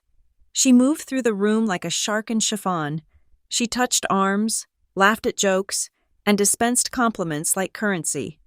Oh, you simply must try the cucumber sandwiches, she cooed to Mrs. Henderson, the judge's wife. We flew the cucumbers in. They are so crisp. I watched her from the corner. It was a performance of breathtaking audacity. She knew the walls were closing in. She knew her husband was forging signatures. She knew I was onto them. And yet, here she was, discussing the crispness of cucumbers. It wasn't just denial. It was image management. She was solidifying her social capital so that when the crash came, she could claim ignorance. She was playing the role of the benevolent matriarch so perfectly that no one would believe she could be an accomplice. Lila, Diane called out. Spotting me? Come here. Darling. I walked over, feeling the eyes of 20 women on me. This is my eldest, Diane said, beaming. Lila works for the government in Washington. Consulting, I said, forcing a smile. Oh, how fascinating, Mrs. Henderson said. My nephew is in D.C. He works for a lobbying firm. Do you know the K Street Group? I am sure our paths haven't crossed. I said, I work mostly in analysis. Analysis? Diane laughed gaily. She is so modest. She is a data whiz. She squeezed my arm. Her fingers dug into my flesh. Hard. A warning. Keep smiling. Her eyes said, or I will destroy you too. I pulled my arm away gently. The tea in my cup rippled. I realized that these women weren't her friends. They were her jury, and she was already tampering with them. I excused myself, claiming a need to check on the seating charts. I slipped out of the conservatory and headed for the home office. I knew Grant was still out on the course with the investors. Diane was occupied. The house staff was busy in the kitchen. Now was the time. I entered the office. It was empty. The shredder sat in the corner, silent and innocent. I went to the computer on the desk. It was locked, of course. But I looked at the printer. It was a large, office-grade multifunction machine. The kind that had its own hard drive and internal memory. I walked over to it. I pressed the menu button on the touchscreen. I navigated to job log. It showed the last 50 jobs. Print, copy, scan. There were dozens of entries for scan to folder. I checked the destination path. It was a network drive labeled Hayes/Mains Shared Temp Docs. I went back to the computer. I couldn't log into Grant's profile, but the printer was on the network. I pulled out a USB drive from my pocket, a tool I always carried. I plugged it directly into the printer's USB port. The printer menu popped up. Print from USB? Scan to USB? I selected Scan to USB, but that wouldn't get me the old files. I needed to access the folder. I looked around. There was a laptop sitting on a side table. It was Madison's old college laptop, likely used for wedding planning. I opened it. No password. Madison was trusting. I connected the laptop to the Wi-Fi. I mapped the network drive using the path I had seen on the printer. The folder opened. My breath caught in my throat. It wasn't just a temp folder. It was a repository. There were hundreds of files. Lila signature high-res, PNG, Madison signature vector, PNG driver. License, Lila front, JPG. Driver license, Lila back, JPG. Passport Grant, PDF.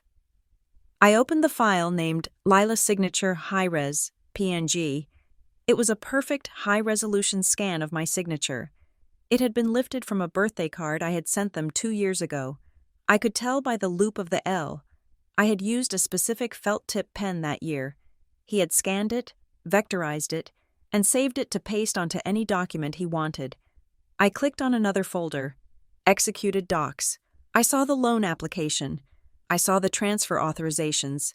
I saw deeds transferring property from Hayes Development to Briarridge Community Outreach to Silver Elm. It was all here. The smoking gun was digital, and it was sitting on an unsecured home network. I plugged my USB drive into Madison's laptop and started copying the entire folder. The progress bar crawled. 10%. 30%. I heard footsteps in the hall. Heavy footsteps. My heart slammed against my ribs. 50%. The footsteps stopped, then started again. Getting closer. 70%. Come on. Come on. 85%. The door handle turned. I yanked the USB drive out just as the door opened. Grant walked in. He was wearing his golf clothes. He looked windblown and cheerful. He stopped when he saw me. His eyes flicked to the laptop, then to my hand, which was clenched at my side. Lila, he said. I didn't move. I didn't hide the USB drive. I just held it. Checking email? He asked. Just looking up a recipe for Madison, I said, for the honeymoon. Grant smiled. It was the smile from the garage, but polished, smooth, lethal. That is nice of you, he said. You are always so helpful. He walked over to the printer. He opened the paper tray. Just checking the paper levels, he said pleasantly. Wouldn't want it to run out when we are printing the vows. He closed the tray with a snap. He turned to me. You know, Lila, he said, leaning against the desk. Technology is amazing these days, but it leaves such a mess. Sometimes it is better to do things the old-fashioned way. Handshakes, eye contact, trust. He was telling me he knew. He knew I had taken something, but he also knew he couldn't tackle me in the middle of the afternoon with a house full of guests. I prefer evidence, I said. Grant chuckled. Evidence is just a story someone tells a jury, and stories can be rewritten. He walked to the door and held it open for me. Why don't you go join the ladies? He said. Your mother was looking for you. She wants to take a family photo. I walked past him. He didn't touch me, but I felt the heat of his presence like a physical weight. I had the proof. It was in my pocket. But looking at his confident, terrifyingly calm face, I realized that he truly believed he could talk his way out of this. He believed that he was untouchable, and that made him more dangerous than any criminal I had ever hunted. That night, the house finally settled into a restless silence. The rehearsal dinner was over. The guests had gone to their hotels. I sat in the dark in the living room, watching the lights of the security system blink. I heard a soft noise from the stairs. Madison was coming down. She was wearing her pajamas, looking like a ghost in the darkness. She walked into the kitchen and poured herself a glass of water. Her hands were shaking. "Madison," I said softly. She jumped, spinning around. "Lila, you scared me." I walked into the kitchen. The moonlight streamed through the windows, illuminating her pale face. "We need to talk," I said. "No fighting. Just sisters." Madison leaned against the counter. She looked exhausted, worn thin. "I can't fight anymore, Lila. I am too tired." I pulled a chair out. "Sit down." She sat. She looked small, defeated. "I know you are scared," I said, sitting across from her. "And I know you are defending them because you are terrified of what happens if you stop." Madison looked down at her water glass. "I am not defending them," she whispered. "I am just trying to hold on." "To what?" "To the idea that it is going to be okay," she said. She looked up, and tears spilled over her lashes.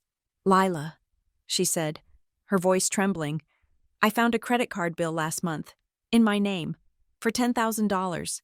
I never opened the card." I reached across the table and took her hand. It was cold. "I know," I said. "He did it to me too." Madison let out a sob. "I asked Mom about it. She told me it was a mistake. She told me the bank messed up and that Dad fixed it. But then I saw another one." She squeezed my hand so hard it hurt. "I knew, Lila. Deep down, I knew. But I couldn't say it.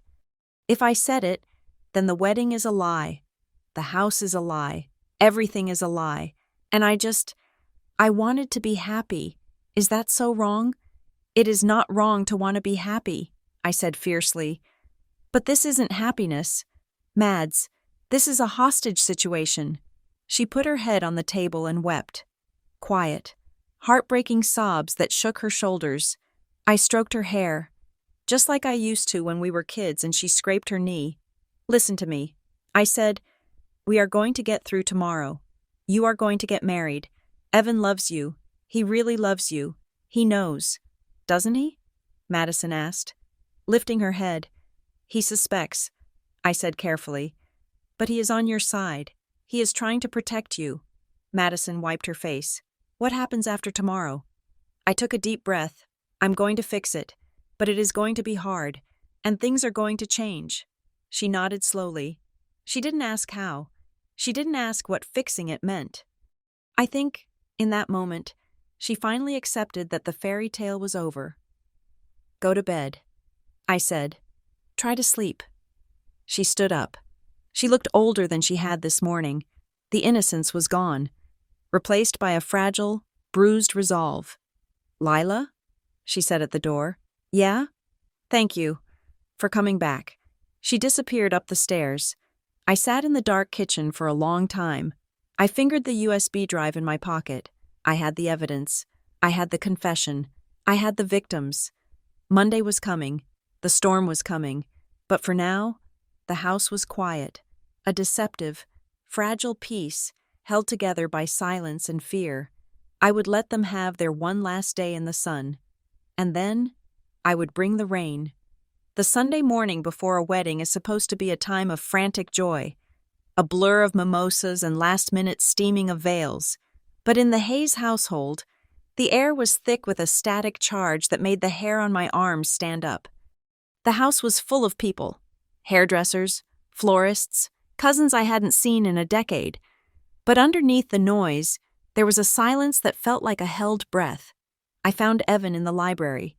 He was staring at a wall of leather-bound encyclopedias. his hands shoved deep into his pockets. He looked like a man waiting for a sentencing hearing. "Evan," I said, closing the door behind me and locking it. He turned, his eyes bloodshot. He hadn't slept. Neither had I. "We need to look at the dates," I said, keeping my voice low. "What dates?" "The engagement." I said, "When did you propose?" 6 months ago." He said, "But Grant pushed for a short engagement. We wanted to wait a year. We wanted to save up. Maybe buy a house first. But Grant insisted. He said he wanted to pay for everything. He said there was no reason to wait." I pulled out my phone and opened the calendar app. I cross-referenced the date of the engagement with the dates on the documents I had stolen from the printer the day before. 6 months ago. Silver Elm Holdings was just being incorporated. The loans in my name, and likely Madison's, were taken out 3 weeks after you announced the date. Evan walked over to the desk, his brow furrowed. "What are you getting at?" "I am saying the wedding isn't just a party," I said. "It is a deadline. It is a transaction event." I showed him the timeline I had sketched out on my notes app. "Look," I said, pointing to the screen. "The big transfers from the charity to the shell companies happen on the 1st of next month. That is 3 days after the wedding. So, once Madison is married, her legal name changes," I said, "or at least, her status does. If Grant transferred assets into her name, those fiancé papers she signed, and then she marries you, a banker with a clean record, those assets become commingled. They look legitimate. He is using the marriage to wash the ownership." Evan looked sick. "You think he is using me?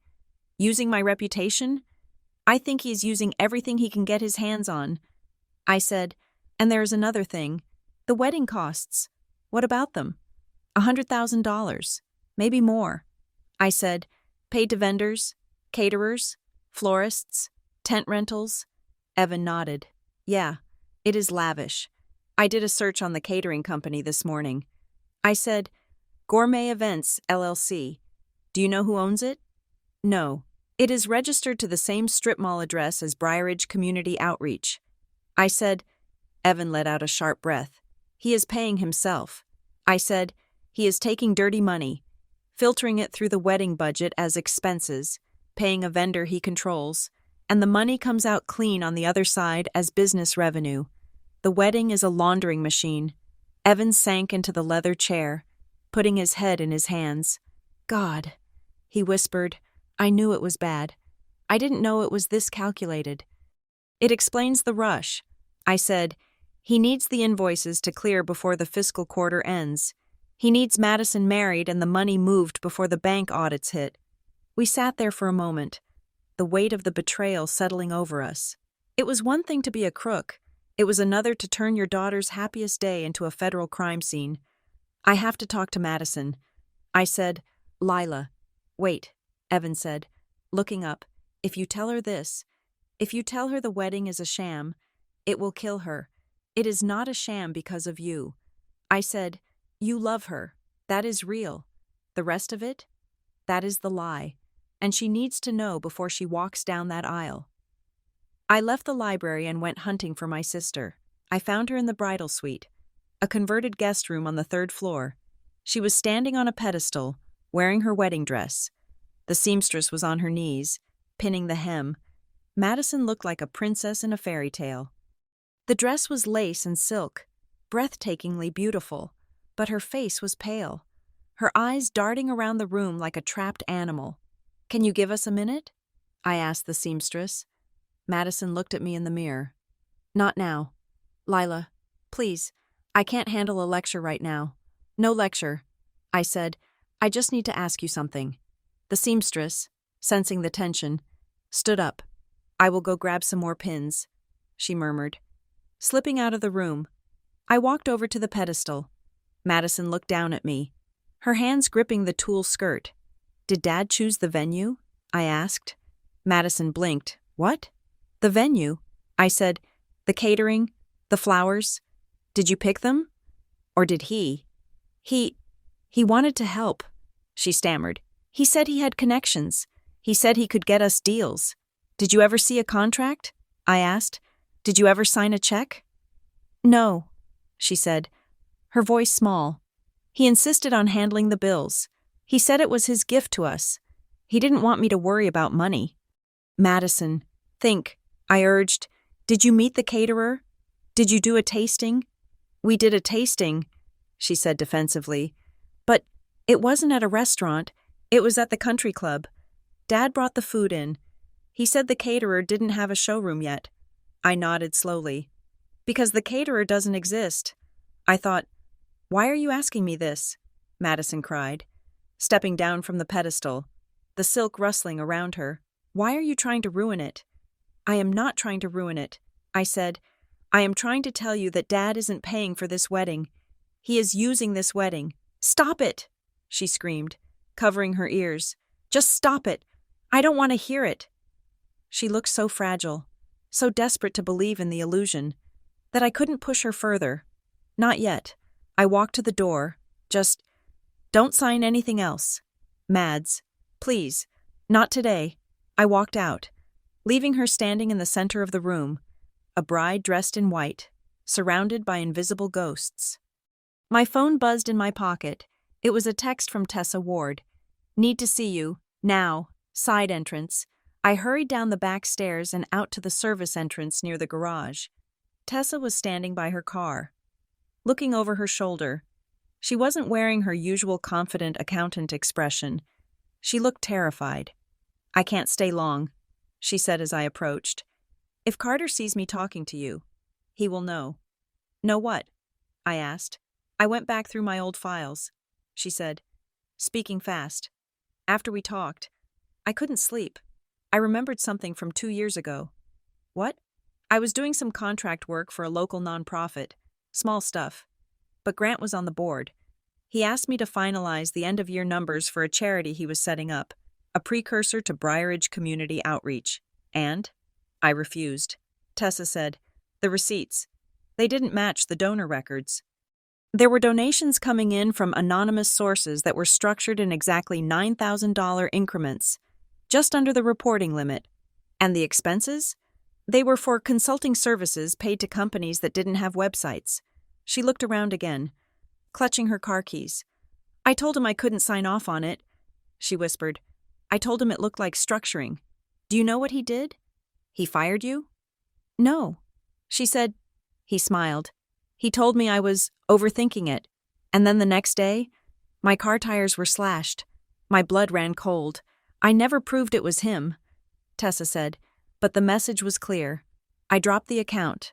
I never spoke about it. But Lila, if you are digging into this, you need to know. He is not just cooking the books. He has people who enforce the recipe. Carter, I said, among others. She said, just be careful. This isn't white-collar crime anymore. It is organized. She got into her car and drove away, leaving me standing in the driveway with a fresh layer of dread coating my skin. As I turned to go back inside, a hand clamped onto my shoulder. I spun around. Carter Hale was smiling at me. He was wearing a polo shirt and sunglasses, looking like the picture of suburban leisure, but his grip on my shoulder was hard. Hey, cousin, he said. Carter, I said, stepping back to break his hold. You seem busy, he said, tilting his head, running around town, talking to accountants, hacking into printers. I didn't flinch. I assumed you would find out eventually. Carter laughed. Find out? Lila, we track the network traffic. Grant might be old school, but I am not. I saw the download spike on Madison's laptop. Then you know I have the files. I said, I know you have a bunch of PDFs that you don't understand, he said smoothly. Business is complex. Lila, nuanced. What looks like fraud to a Fed looks like leverage to a businessman. Identity theft isn't leverage. Carter, it is a felony. He stepped closer, invading my personal space. Let me give you a friendly warning, he said, his voice dropping to a low, intimate murmur. For the sake of family peace, I am listening. Grant is a survivor, Carter said. He has been underwater before. He always swims up. But if you try to drown him, you are going to drown everyone attached to him. Madison, your mother, even that nice boy Evan. Is that a threat? It is a forecast, he said, smiling again. Monday is a new week. Markets change. Problems disappear. Why don't you just enjoy the wedding, eat the cake, dance with your sister, and on Monday, go back to your sad little apartment and forget you were ever here. And if I don't? Carter took off his sunglasses. His eyes were flat. Dead things. Then you might find that the road out of Briarridge is a lot more dangerous than the road in. He put the glasses back on and patted my cheek. It was a patronizing, degrading gesture. Look at you, he said, playing detective. It is cute. He walked away, whistling a tune. I stood there, my hands balled into fists. He was the fixer, the enforcer, and he was right about one thing. Monday was coming, but he was wrong about the outcome.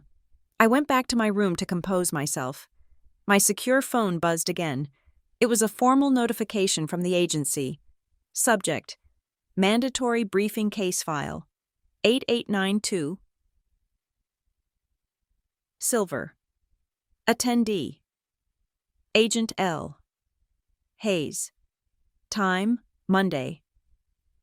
100 hours.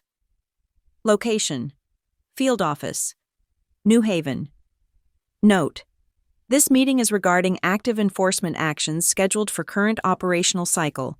Attendance is mandatory. Failure to appear will result in immediate suspension. I stared at the screen. Enforcement actions. That meant arrests, raids, seizures. It was happening. Monday morning, 800 hours. That was 8 o'clock. The wedding reception would end tonight around midnight. The brunch was tomorrow morning. The timeline was razor thin. There was a knock on my door. I hid the phone. Come in. Diane walked in. She was carrying a small velvet box. She looked different than she had earlier. Softer, more vulnerable. It was a new costume. Lila, she said, sitting on the edge of the bed. Do you have a moment? I sat in the chair opposite her. What is it? Mom? She opened the box. Inside was a pair of diamond earrings. Solitaires. At least 2 carats each. They glittered in the afternoon light. I wanted you to have these, she said, holding them out. I didn't take them. Why? Because I know we have had our differences, she said, her eyes filling with well-timed tears. I know I can be difficult, and I know you feel like we don't appreciate you. I don't feel it. Mom, I know it. She sighed. A tragic, suffering sound. We are just under so much pressure, Lila. Your father works so hard, and sometimes we forget to thank the people who matter. She placed the box on the bedstand. We want to help you, she said. We know city life is expensive. We were talking, Grant and I, and we want to set up a trust for you, a fresh start. A trust? I asked, raising an eyebrow. Yes, she said eagerly. Nothing huge, but substantial. Enough to buy a condo, or take a sabbatical, maybe travel for a year? Travel, I repeated. As in, go away? As in, enjoy your life, she said. You work so hard. You look so tired. We just want you to be happy. And what do I have to do for this trust? I asked. Nothing, she said. Well, we would just need you to sign a few things. Standard non-disclosure agreements regarding the family business, just to protect proprietary information, since you have seen things. I looked at the diamonds. I looked at my mother. She was trying to buy me. She was trying to bribe a federal investigator with jewelry and a hush fund. It was so insulting I almost laughed. I don't want your money. Mom, I said, Lila, be reasonable. I don't want money that comes from stolen identities and fake charities. I said, standing up. Diane's face hardened. The vulnerability vanished. You are making a mistake, she said coldly. This is a one-time offer. I don't take bribes. I said, and I don't sign NDAs to cover up crimes. She snatched the box off the table. You are a fool, she spat. You would burn your own inheritance just to prove a point. I am not burning my inheritance. Mom, I am saving my soul. She stormed out, slamming the door so hard the frame rattled. I checked the time. 4 o'clock. The rehearsal was starting in an hour. I needed to find Evan. We needed a game plan. I found him in the kitchen, drinking a glass of water. He looked pale, sweaty. "Evan," I said, "we need to talk."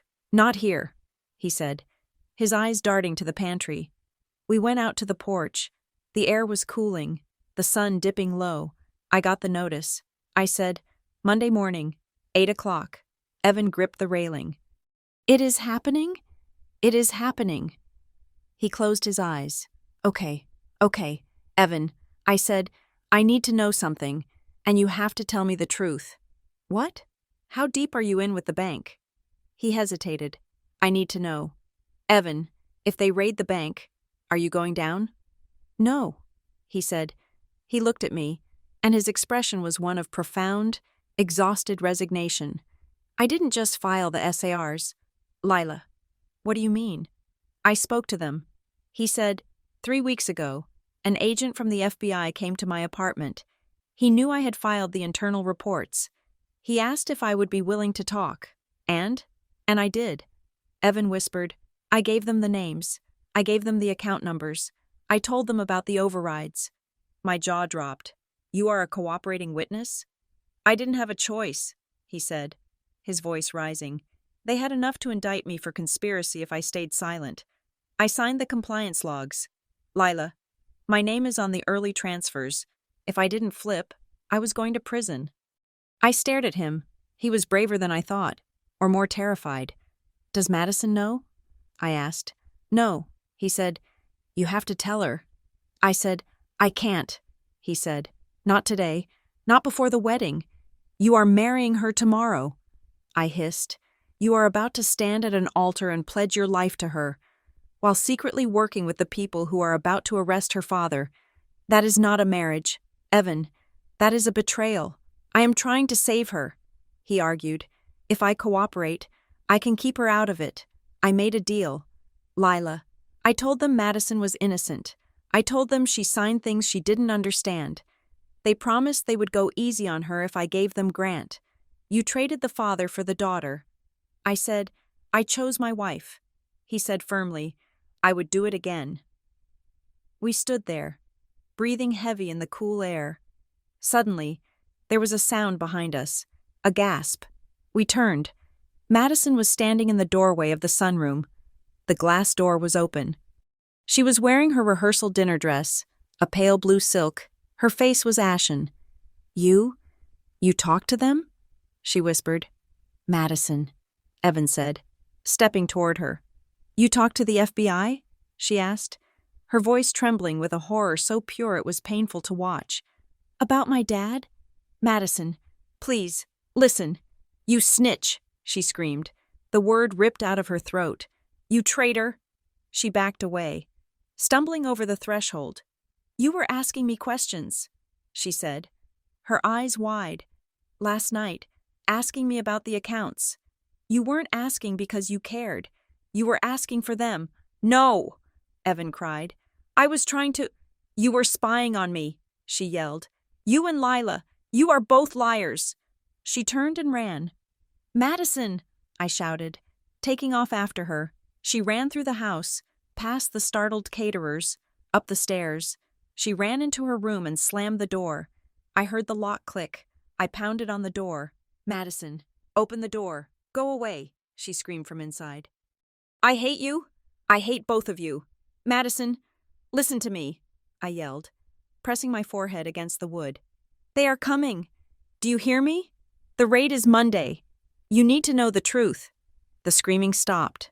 Silence. Then, the lock clicked. The door opened slowly. Madison stood there. Her face was streaked with mascara.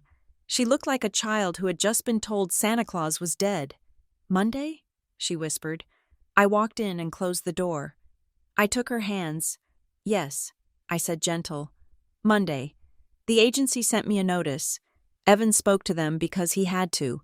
Dad stole my identity. Madison, he is laundering money through your wedding. This isn't a theory anymore.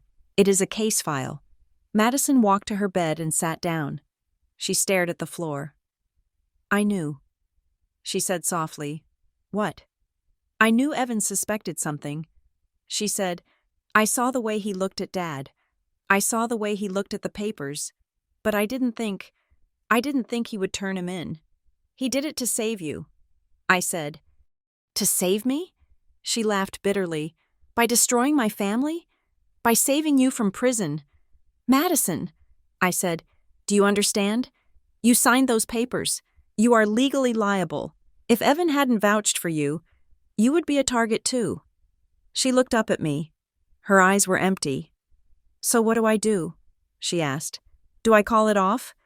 Do I go downstairs and tell 300 guests to go home? I sat next to her.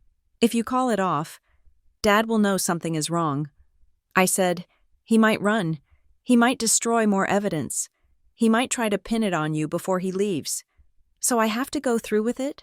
She asked, horrified. I have to marry him? I don't know. I said honestly, that is your choice.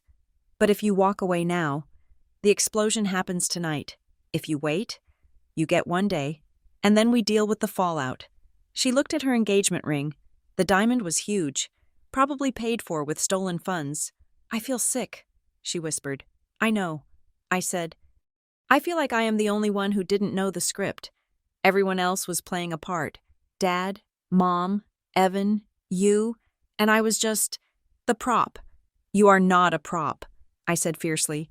You are the only innocent thing in this house.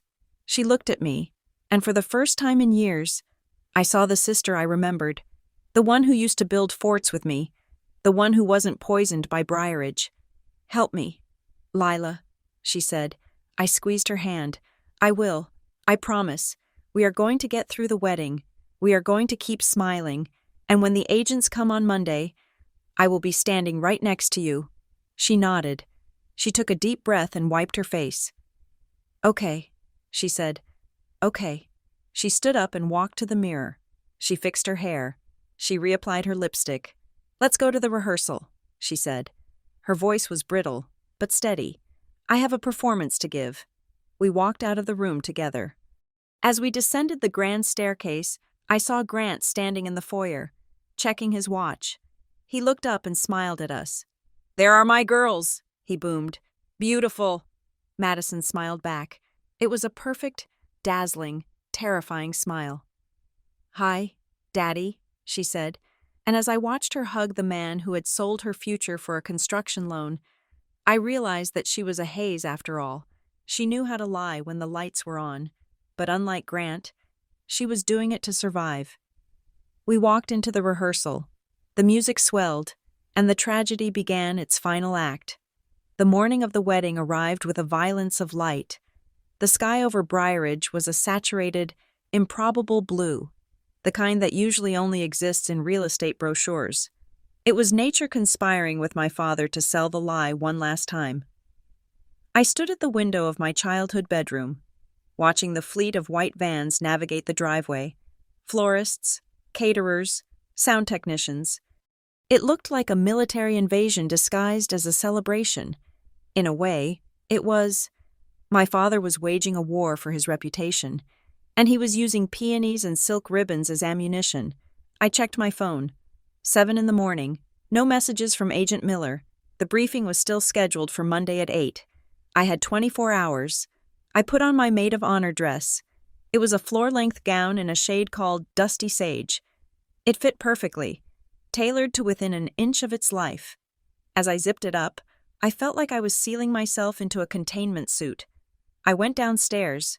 The house was vibrating, literally. The bass from the sound system check in the backyard was thumping against the foundation. Grant was in the foyer, adjusting his tuxedo tie in the mirror. He looked magnificent. Whatever rot was eating him from the inside, it hadn't touched his exterior. He was tanned, fit, and radiating the easy power of a man who owned the world. "Lila," he exclaimed, turning to see me. He didn't look like a man who had threatened to bury me in the garage yesterday. He looked like a proud father. "You look stunning," he said, "absolutely stunning. Come here." He reached out and pulled me into a hug. I stiffened, expecting a whisper, a threat, but he just held me tight, patting my back. "We are going to have a great day," he said, loud enough for the photographers who were already snapping candid shots near the door, the Hayes girls. my pride and joy. He kept his arm around me as he walked me into the living room. He didn't let go. He positioned me next to him as he greeted the early arrivals, the wedding planner, the venue coordinator, the pastor. "This is my eldest, Lila," he would say, squeezing my shoulder. "She is a federal investigator, smart as a whip, keeps us all honest." He laughed. Everyone laughed. I realized with a sick jolt what he was doing. He wasn't just being affectionate, he was framing the narrative. By keeping me close, by parading my credentials, he was visually associating me with the family business. If the house of cards fell, he wanted the photos to show me standing right next to him, smiling. He was binding my credibility to his fraud. I tried to pull away, but his grip was iron. "Stay close," he murmured, his smile never wavering. "It looks better for the cameras." I finally extricated myself by claiming I needed to check on the bride. I found Madison in the sunroom. She was fully dressed. The gown was a Vera Wang masterpiece. Clouds of tulle and lace that must have cost $20,000. She was sitting on a bench, staring out at the golf course. She looked like a porcelain doll that had been dropped and glued back together. "Mads?" I said softly. She didn't turn. "I can't breathe," she whispered. I walked over and knelt in front of her. "It is the corset. It is too tight." "It is not the corset," she said, her voice trembling. "It is the air. It feels heavy." She looked at me, her eyes wide and rimmed with red. She hadn't slept. "Lila, I don't know why I am doing this," she said. "You love him." I said, "That is why." "Do I?" she asked. "Or do I just love that he was the only thing that felt safe? And now I know he talked to the FBI. I know he has been lying to me for weeks. He was lying to protect you." I said, "Everyone is protecting me," she cried, a tear slipping down her cheek. "You protect me. Dad protects me. Evan protects me. And I am just the idiot in the middle who signs papers without reading them." "You are not an idiot," I said. "You trusted people who were supposed to be trustworthy. That is not a flaw." She looked at her hands. "If I walk down that aisle," she said, "I am saying that this is okay. I am saying that Dad is okay. That the money is okay. I am becoming part of the lie. Lila, I can feel it. It is like, if I say I do, I am signing the biggest contract of them all." The door opened. Evan walked in. He was wearing his tuxedo. He looked pale, but there was a new resolve in his eyes. He stopped when he saw us. "I am not supposed to see the bride," he said quietly. "Bad luck." "We are past bad luck," Madison said, wiping her face. "We are in a disaster movie." Evan walked over to her. He didn't touch her. He just stood there, his hands at his sides. "Madison," he said, "I have the car out front." "My car. Not the limo." She looked up at him. "What?" "The keys are in my pocket," he said. "I have $500 in cash. I have our passports. Evan, we can go," he said. "Right now. We can walk out the side door, get in the Honda, and drive. We can go to the city. We can go to the airport. We don't have to do this." Madison stared at him. "You would leave?" "I would leave it all," he said. "The job, the bank, the house your dad bought. I don't care. I just want you." He knelt down, matching my level. "I am sorry I lied to you," he said, his voice cracking. "I am sorry I talked to the agents. I was terrified, but I promise you, if you walk out that door with me, I will never lie to you again. We can start over, somewhere where nobody knows the name Hayes." It was a beautiful offer. It was the kind of romantic, desperate gesture that belonged in a movie. Madison looked at him. She looked at the car keys bulging in his pocket. I saw the hunger in her face, the desperate desire to run, to be free of the suffocation of Briarage. But then, the door opened again. Diane stood there. She was wearing a silver gown that shimmered like armor. "Time to go." "Girls," she chirped. "The guests are seated. The quartet is playing Pachelbel." She clapped her hands. "Chop chop, we can't keep the senator waiting." Madison looked at Diane. Then she looked at Evan. Then she looked at the open door to the garden. The weight of 27 years of conditioning crashed down on her.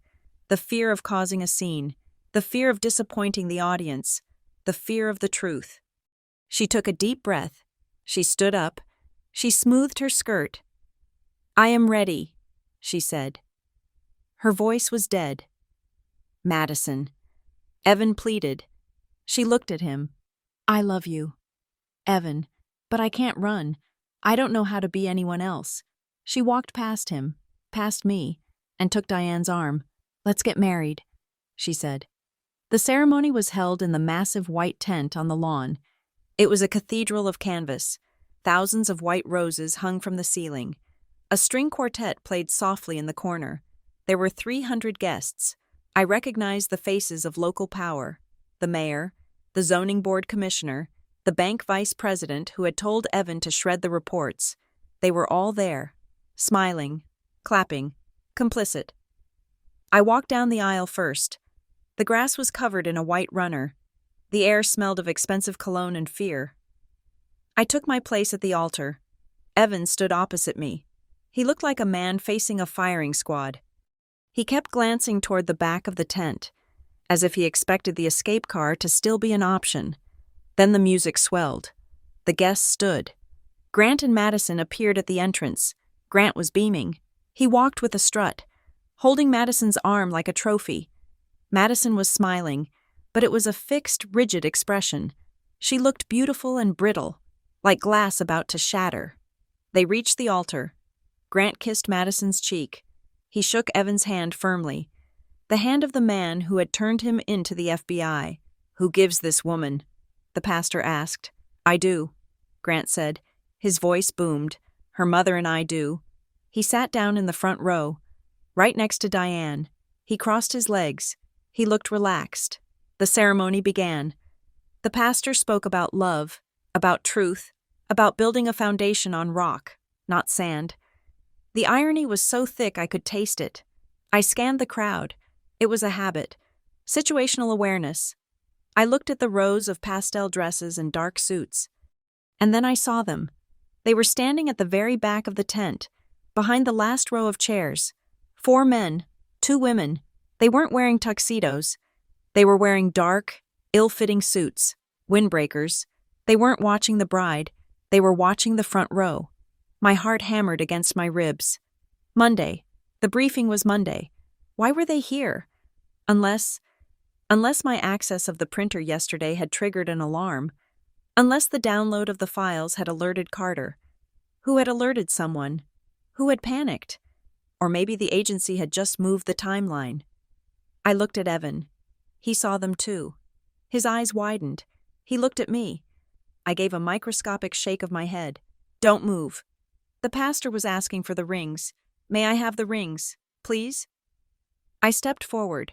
My hand was shaking as I handed the simple gold band to the pastor. Madison took the ring. Her hand was ice cold. She placed it on Evan's finger. "With this ring," she whispered, her voice barely audible, "I thee wed." And then, the phone started buzzing. It wasn't just one phone. It was a ripple, a wave, in the pocket of the mayor, in the purse of the judge's wife, in the jacket of the bank VP. It was the Amber Alert sound of a community realizing something was wrong. A murmur started in the back rows. People turned. The agents were moving. They didn't run. They walked. Calm, purposeful, terrifying strides. They split up. 2 moved down the left aisle, 2 down the right. The pastor faltered. He looked up, confused. "Excuse me?" Grant stood up. He turned around, his face a mask of indignation. "What is the meaning of this?" he demanded. "This is a private event." One of the agents, a tall man with a buzz cut, held up a badge. It caught the light. "Grant Hayes?" he said. His voice carried over the sound of the string quartet, which had raggedly stopped playing. Grant stiffened. "I am Grant Hayes. You are being served with a federal warrant for the seizure of this property and the immediate freezing of all assets connected to Hayes Development and Silver Elm Holdings." The silence that followed was absolute. 300 people held their breath. "This is outrageous!" Diane shrieked, jumping up At my daughter's wedding. Ma'am, sit down, the agent said. Grant's face went from red to a terrifying, bloodless gray. He looked at the agent. Then he looked at the guests. He saw the bank VP looking at his shoes. He saw the mayor suddenly very interested in his program. He realized, in that second, that his protection was gone. The machine had turned on him. I will call my lawyer, Grant said, his voice tight. You can do that from the field office, the agent said. We have a transport vehicle waiting. Grant looked at Madison. She was standing at the altar, frozen, the ring still in her hand. Daddy? She whispered. I am sorry. Sweetheart, Grant said. It seems there has been a misunderstanding. He started to move toward the aisle, escorted by 2 agents, but the tall agent, the senior one, didn't follow him. He kept walking, toward the altar, toward me. I stood there, clutching my bouquet. I felt a surge of professional confusion. Why was he coming to me? I was the whistleblower. I was the inside asset. I was Agent L. Hayes? Lila Hayes? He asked. I nodded. I am Agent Hayes. I am with the Financial Crimes Division. I am the one who— I know who you are, he interrupted. His voice was cold, devoid of professional courtesy. He reached into his jacket. I expected him to pull out a badge, or maybe a request for a briefing. He pulled out a sealed, clear plastic evidence bag. Inside was a document. He held it up. Do you recognize this? I squinted. It was an incorporation document. For a trust. The L.M. Hayes Family Trust. I have never seen that. I said, It is dated 10 years ago. The agent said, So? My father uses my name. I have proof of identity theft. I have the files on a USB drive right now. He didn't lower the bag. Ms. Hayes, this trust was established with a direct transfer of $200,000 from an account in your name. An account that you accessed physically, in person, at a branch in Georgetown, 3 days after the trust was formed. I stared at him. Georgetown. 10 years ago. I was in grad school in Georgetown. We have the signature card. The agent said, It matches. We have the security footage from the vault visit. You signed the initial capitalization documents for the shell company that eventually became Silver Elm. My world stopped. I remembered. 10 years ago. My father had visited me. He said he wanted to help me with tuition. He said he was opening a savings account for me. He took me to the bank. I signed the papers. I signed a stack of things he put in front of me. I was 23. I trusted him. I never used the account. I thought it was just tuition. You funded the enterprise, the agent said. Technically, legally. You are the founding partner of the laundering network. No, I whispered. I didn't know. He tricked me. Ignorance isn't immunity. Agent Hayes, you of all people should know that. He turned slightly, signaling to a female agent who had stepped up beside him. We are not treating you as a cooperating witness today, he said. The female agent stepped forward. She didn't pull out handcuffs, but she put her hand on my elbow. The grip was firm, inescapable. We need you to come with us for questioning. Now. I looked at the crowd. 300 faces staring at me. They didn't see a hero. They didn't see a whistleblower. They saw Grant Hayes' daughter. They saw the forensic investigator who had seemingly used her skills to build a criminal empire. I looked at Grant. He was standing near the exit, flanked by agents. He was looking back at me, and he was smiling. It was a small, sad, triumphant smile. He had known. He had known for 10 years that he had this card to play. He had planted the seed of my destruction a decade ago, just in case he ever needed someone to share the fall. Don't start things you can't finish, he had said. He had finished it. I looked at Madison. She was standing alone at the altar. Evan had stepped back, stunned. Madison looked at Grant. Then she looked at me. She saw the agent holding my arm. She saw the document in the evidence bag. Her eyes went wide. The betrayal in them was total. She didn't know about the Georgetown account. She just saw that the FBI was taking her sister away, just like they were taking her father. Madison, I called out. It is not true. He set me up. She didn't move. She looked like a statue of grief. Evan stepped forward. He reached for her hand. "Madison, come with me." She looked at his hand, the hand of the man who had snitched. Then she looked at my hand, the hand of the sister who was apparently a co-conspirator. She didn't reach back. She stepped back, away from Evan, away from me, away from the altar. She stood alone in the center of the white runner, surrounded by the ruins of her life. "Ms. Hayes," the agent said, tightening his grip, "let's go." I let them lead me away. I walked past the rows of guests. I walked past my mother, who was sitting in her chair, weeping into a handkerchief, playing the victim to perfection. I walked past Carter, who was standing by a tent pole. He wasn't smiling anymore. He looked pale. He knew that if I went down, I would burn the whole world to take him with me. We emerged from the tent into the blinding sunlight. The white vans were still there, but now they were joined by black SUVs with flashing lights. The thunder I had felt all week finally broke, but there was no rain, just the cold, hard click of reality snapping shut. I was Lila Hayes.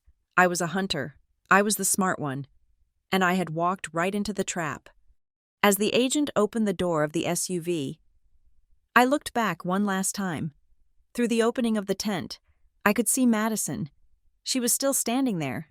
She looked small, and then she reached up and slowly, deliberately, took off her veil.